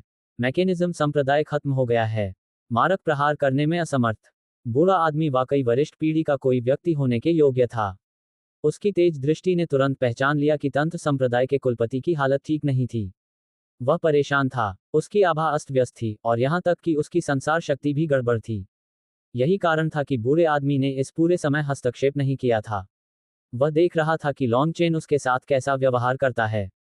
इस समय मैकेनिज्म संप्रदाय के मुखिया के चारों ओर जंजीरें बंधी हुई थीं। उसके शरीर में दिव्य ऊर्जा प्रवाहित हो रही थी। वह वास्तव में भूमिगत दिव्य अमृत को अवशोषित कर रहा था। यही मैकेनिज्म संप्रदाय के कर्म भाग्य की जड़ थी। एक बार जब ये सूख गया तो मैकेनिज्म संप्रदाय का पतन हो गया। वे लगातार दुर्भाग्य में फंसते चले गए और बहुत जल्दी नष्ट हो गए। अगर वह इसका एक हिस्सा भी ग्रहण कर लेता तो भी यह मैकेनिज्म संप्रदाय के कर्म भाग्य को प्रभावित करता। उन्हें मुसीबत में पड़ना तय था। महान युग के चलते ये बहुत खतरनाक था। कुलपति अगले स्तर तक पहुंचने के लिए अवरोध को तोड़ने के प्रयास में थे और एक महत्वपूर्ण मोड़ पर थे। उन्होंने बहुत पहले ही यह संदेश भेज दिया था कि उन्हें किसी भी बात के लिए परेशान नहीं किया जा सकता। जिस दिन वह एकांतवास में गया, वह दिन भूतकाल और वर्तमान के नायकों के एकत्र होने से पहले का था। इसलिए उसे ये भी नहीं पता था कि क्या हुआ था। जहां तक बाद में Cloud chasing haven swallowing sparrow जाति पर हमले की बात है, तो इसका फैसला उच्च अधिकारियों और झाओ वूजी ने किया था। वे मूलतः झाओ वूजी का आंख मूंद कर अनुसरण कर रहे थे। जब लॉन्गचेन ने एविलमून को झाओ वूजी के शरीर में घुसाया था, तो उसने जियाचेन द्वारा प्रदान की गई आध्यात्मिक छाप को झाओ वूजी के शरीर में स्थापित कर दिया था। अगर झाओ वूजी ने भी इसे देखा होता तो वह बस यही मान लेता कि यह किसी तरह की छिपी हुई चोट है। इसे पूरी तरह से मिटाने में उसे कुछ दिन लग जाते। जियाचेन ने उस आध्यात्मिक छाप का इस्तेमाल मैकेनिज्म संप्रदाय की छोटी दुनिया के प्रवेश द्वार को खोजने के लिए किया था। लॉन्गचेन ने तुरंत एक शक्तिशाली हमला किया जिसने प्रवेश करते ही मैकेनिज्म संप्रदाय की संरचनाओं के मूल को तोड़ दिया। जैसे ही उनके विशेषज्ञों ने सोचा कि वे अपनी संख्या के लाभ से उसे नीचे ला सकते हैं, लॉन्गचेन ने अपना विश्व विनाश ज्वाला कमल छोड़ दिया। वे शुरू में अपने कुलपति को परेशान करने के लिए तैयार नहीं थे, इसलिए लॉन्गचेन का शिष्टाचार नहीं था। उसने खुद ही उसे परेशान कर दिया था। कुलपति अपने ध्यान के बीच में ही चौंक कर जाग गए। एक हृदय शैतान ने तुरंत उनके दाव हृदय पर आक्रमण कर दिया था, जिसके कारण वे व्याकुल हो गए थे। उसकी आत्मा इस समय अपने दिल के शैतान से लड़ रही थी, और उसे अभी भी पता नहीं था कि बाहरी दुनिया में क्या हो रहा है। अपनी वर्तमान स्थिति में उसके पास कोई बुद्धि नहीं थी। वह पूरी तरह से सहज ज्ञान पर चल रहा था। उसकी अधिकांश शक्ति उसके हृदय शैतान का प्रतिरोध करने पर केंद्रित थी, इसलिए उसने स्वयं को शक्तिशाली बनाने के लिए सहज रूप से संप्रदाय के दिव्य अमृत की ऊर्जा को अवशोषित कर लिया था। जैसे ही दिव्य अमृत उसके शरीर में प्रवाहित हुआ, उसका कवच बदलने लगा। उसके सिर से 2 सींग निकले और उसकी पीठ पर लंबे कांटे दिखाई देने लगे। वह एक धरती के ड्रैगन और एक इंसान के मिलन जैसा लग रहा था। मार डालो, बस उन सबको मार डालो। चूंकि भगवान को मारने वाला कवच भी सक्रिय हो गया है, तो बस उन सबको मार डालो। किसी भी मामले में तंत्र संप्रदाय अब और नहीं रहा। झाओ वूजी पागलों की तरह दहाड़ा, उसका चेहरा टेढ़ा हो गया। वह जानता था कि धरती के नीचे का सारा दिव्य अमृत पहले ही कुलपति द्वारा चूस लिया गया है। दूसरे शब्दों में, इस दुनिया में अब कोई तंत्र संप्रदाय नहीं होगा। वे केवल बंद करके एक नया संप्रदाय बना सकते थे। इसके अलावा इस संप्रदाय को तंत्र संप्रदाय नहीं कहा जा सकता था, या कर्म भाग्य का अभिशाप ये सुनिश्चित करेगा कि उनमें से किसी की भी मृत्यु अच्छी न हो। बूढ़े आदमी, मैं शायद आगे नहीं जा पाऊंगा। लॉन्गचेन को कुलपति की वर्तमान स्थिति को देखकर ठंड महसूस हुई। अब इस राक्षसी अवस्था में आकर कुलपति एक भयानक दिव्य दबाव उत्सर्जित कर रहा था जिसने एक प्रतिबंधात्मक क्षेत्र का निर्माण किया। इस क्षेत्र में न होते हुए भी लॉन्गचेन के दिल में मौत की सनसनी भर गई। उसे नहीं पता था कि इस पागल आदमी ने कौन सी तकनीक का इस्तेमाल किया था, लेकिन उसका वह कवच भयानक था। इस समय कुलपति का कवच कांप उठा। उसके माथे से दिव्य प्रकाश की एक किरण निकली, जो तलवार की तरह लॉन्गचेन पर वार कर रही थी। उस पल समय थम गया। लॉन्गचेन ने महसूस किया कि उसके इर्द गिर्द समय का प्रवाह बदल गया है। जब तक वह चकमा देना चाहता, तब तक बहुत देर हो चुकी थी। बूढ़ा आदमी उसके सामने आया, उसकी बांह पकड़ी और उसे उस अजीब स्पेस टाइम से बाहर खींच लिया। हल्की सी आवाज गूंजी। तलवार की रोशनी लॉन्गचेन के शरीर के ठीक पास से गुजरी। आसमान से धरती तक एक पतली काली दरार दिखाई दी। दरार से लहरें फैलने लगीं। कुलपिता ने इस दुनिया की दीवारें नष्ट कर दी हैं। ये ढहने वाला है। तंत्र संप्रदाय के शिष्य डर के मारे चिल्लाने लगे, भागने की कोशिश कर रहे थे। हालांकि इससे पहले कि वे बाहर निकल पाते, एक तेज हमले में उनकी मौत हो गई। अब तुम जाना ही चाहते हो। जब मेरा बॉस पहली बार आया था तो उसने तुम्हें भागने के लिए कहा था, लेकिन तुम नहीं गए। अब भागने के बारे में सोचने के लिए बहुत देर हो चुकी है।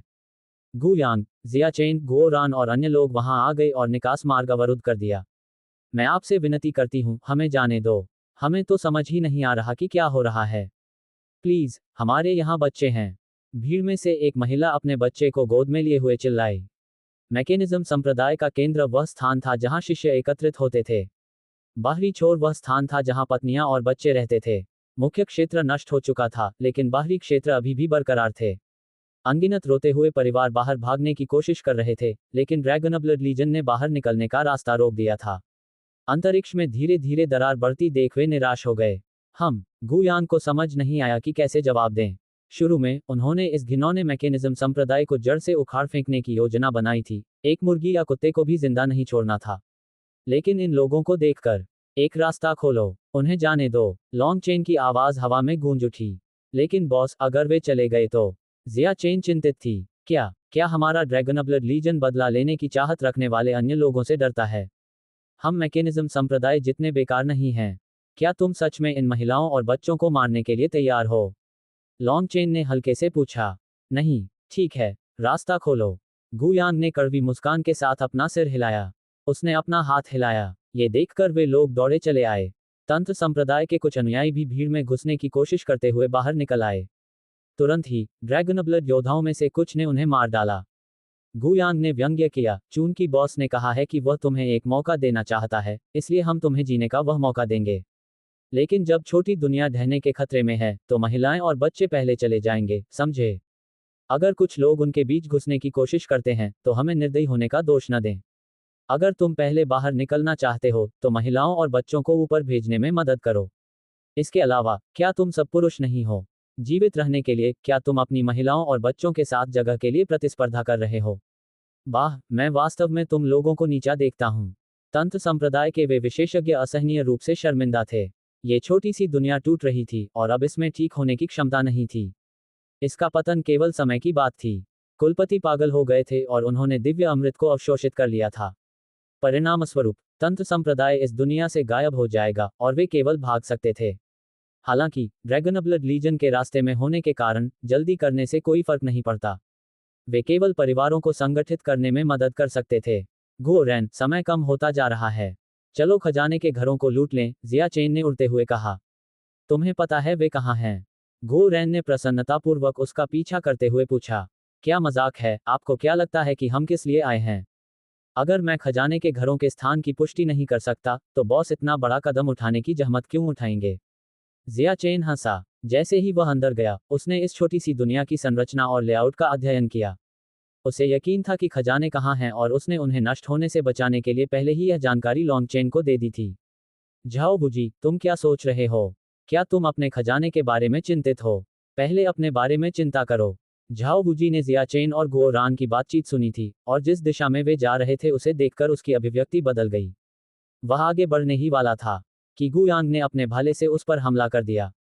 झाओ गुजी ने अपनी दरांती की ब्लेड से उसे रोका, लेकिन उसके पास कवच का नया सेट लेने का समय नहीं था। वह भी अपना पुराना सेट पहने हुए था और इसे लॉन्ग चेन को उड़ाने के लिए विशेष रूप से तैयार किया गया था। अब यह उसे एक अच्छे कवच के सेट से मिलने वाले समर्थन का केवल एक अंश ही दे रहा था, जिससे उसकी युद्ध शक्ति में तेजी से गिरावट आ रही थी। गुयांग द्वारा उसे बार बार पीछे धकेला जा रहा था। ली क्यू, मिंग्युआन, बस लाइन में रहो, मैं खुद उससे लड़ना चाहता हूँ। गुयांग ने चिल्लाते हुए ली क्यू और सोंग मिंग्यान को शामिल होने से रोक दिया। अचानक दुनिया कांप उठी। ली क्वी और अन्य लोगों ने जल्दी से युद्ध के मैदान की ओर देखा। आसमान में एक और बड़ी दरार दिखाई दी थी। वह काली दरार मौत की काली छाया थी। बूढ़े आदमी, उसे मार डालो, लॉन्ग चेन चिल्लाया। बूढ़े आदमी ने लॉन्ग चेन को खतरे से बाहर निकालने के बाद उसे अनदेखा कर दिया था। नतीजतन कुलपति का दूसरा हमला लॉन्ग चेन से बाल बाल बच गया, जबकि उसने बचने की पूरी कोशिश की थी। तलवार की रोशनी सीधे उसकी नाक के पास से गुजरी, जिससे उसे जलन हुई और वह रो पड़ा। वह पागल हो गया है। उसे मारना अनुचित होगा। उसके हमलों में संसार ऊर्जा है, एक ऐसी शक्ति जो स्वर्गीय दाउस के नियमों को भी सीमित कर सकती है। अगर वह अपनी सामान्य अवस्था में होता तो तुम बहुत पहले ही मारे जा चुके होते। लेकिन चूंकि वह पागल हो गया है, इसलिए उसकी तकनीकें जंगली हैं। ये तुम्हारे लिए खुद को संयमित करने का एक अच्छा मौका है। चौथे चरण के नेदर पासेज विशेषज्ञ के साथ वार करने का मौका मिलना अनमोल है। शायद तुम संसार क्षेत्र के पीछे के रहस्य को थोड़ा समझ सको। भले ही तुम न समझ सको, लेकिन कुछ अनुभव जमा करना भी अच्छा है, बूढ़े आदमी ने सही कहा। लॉन्ग चेन अचानक जोर से झुका। तलवार की रोशनी की एक रक्त रंग की लकीर उसके ऊपर से गुजरी और उसके बालों का एक गुच्छा उखड़ गया। अरे, ये तो हास्यास्पद है, लॉन्ग चेन चिल्लाया। वह कुलपति के अधिकार क्षेत्र में फंस गया था। उसे नहीं पता था कि यह कौन सा कानून है, लेकिन समय उसके चारों ओर धीरे धीरे बह रहा था, जिससे उसकी हरकतें सुस्त हो गई थीं। उसकी प्रतिक्रिया की गति धीमी हो गई थी। लॉन्ग चेन अचानक उछल पड़ा, उसने अपने पैर भी ऊपर खींच लिए। तलवार की रोशनी की एक और किरण उसके पैरों के पास से गुजरी। अंतरिक्ष में एक और दरार दिखाई दी। जैसे जैसे इसका पतन तेज होता गया, दुनिया में तेजी से हलचल मच गई। दरारों के बीच में एक विशालकाय ब्लैक होल दिखाई दिया, जो एक खुले मुंह जैसा दिख रहा था। कमीने, मेरा तंत्र संप्रदाय इस स्थिति में कैसे बदल गया? अचानक कुलपति का शरीर कांप उठा। उनकी लाल आंखों में स्पष्टता की झलक दिखाई दी। जब अंततः उसे मैकेनिज्म संप्रदाय की वीरानी का एहसास हुआ, तो उसने एक ऐसी गर्जना की कि आकाश हिल गया। डिस्क्लेमर, ये ऑडियो नॉवेल केवल मनोरंजन और काल्पनिक कहानी के लिए है। इसमें मौजूद सभी पात्र, घटनाएं और कहानियां काल्पनिक हैं। यदि ये किसी भी वास्तविक व्यक्ति, स्थान या घटना से मेल खाती हैं, तो ये केवल एक संयोग होगा। ये सामग्री 18 जोड़ दर्शकों के लिए हो सकती है, इसलिए बच्चे और कम उम्र के लोग इसे न सुनें। हमारा उद्देश्य किसी भी प्रकार की घृणा, गैर कानूनी या अनैतिक गतिविधि को बढ़ावा देना नहीं है। यदि आपको ये सामग्री पसंद आए, तो हमारे channel jetty novel legend channel को सब्सक्राइब करें और अपनी राय कमेंट सेक्शन में दें। धन्यवाद।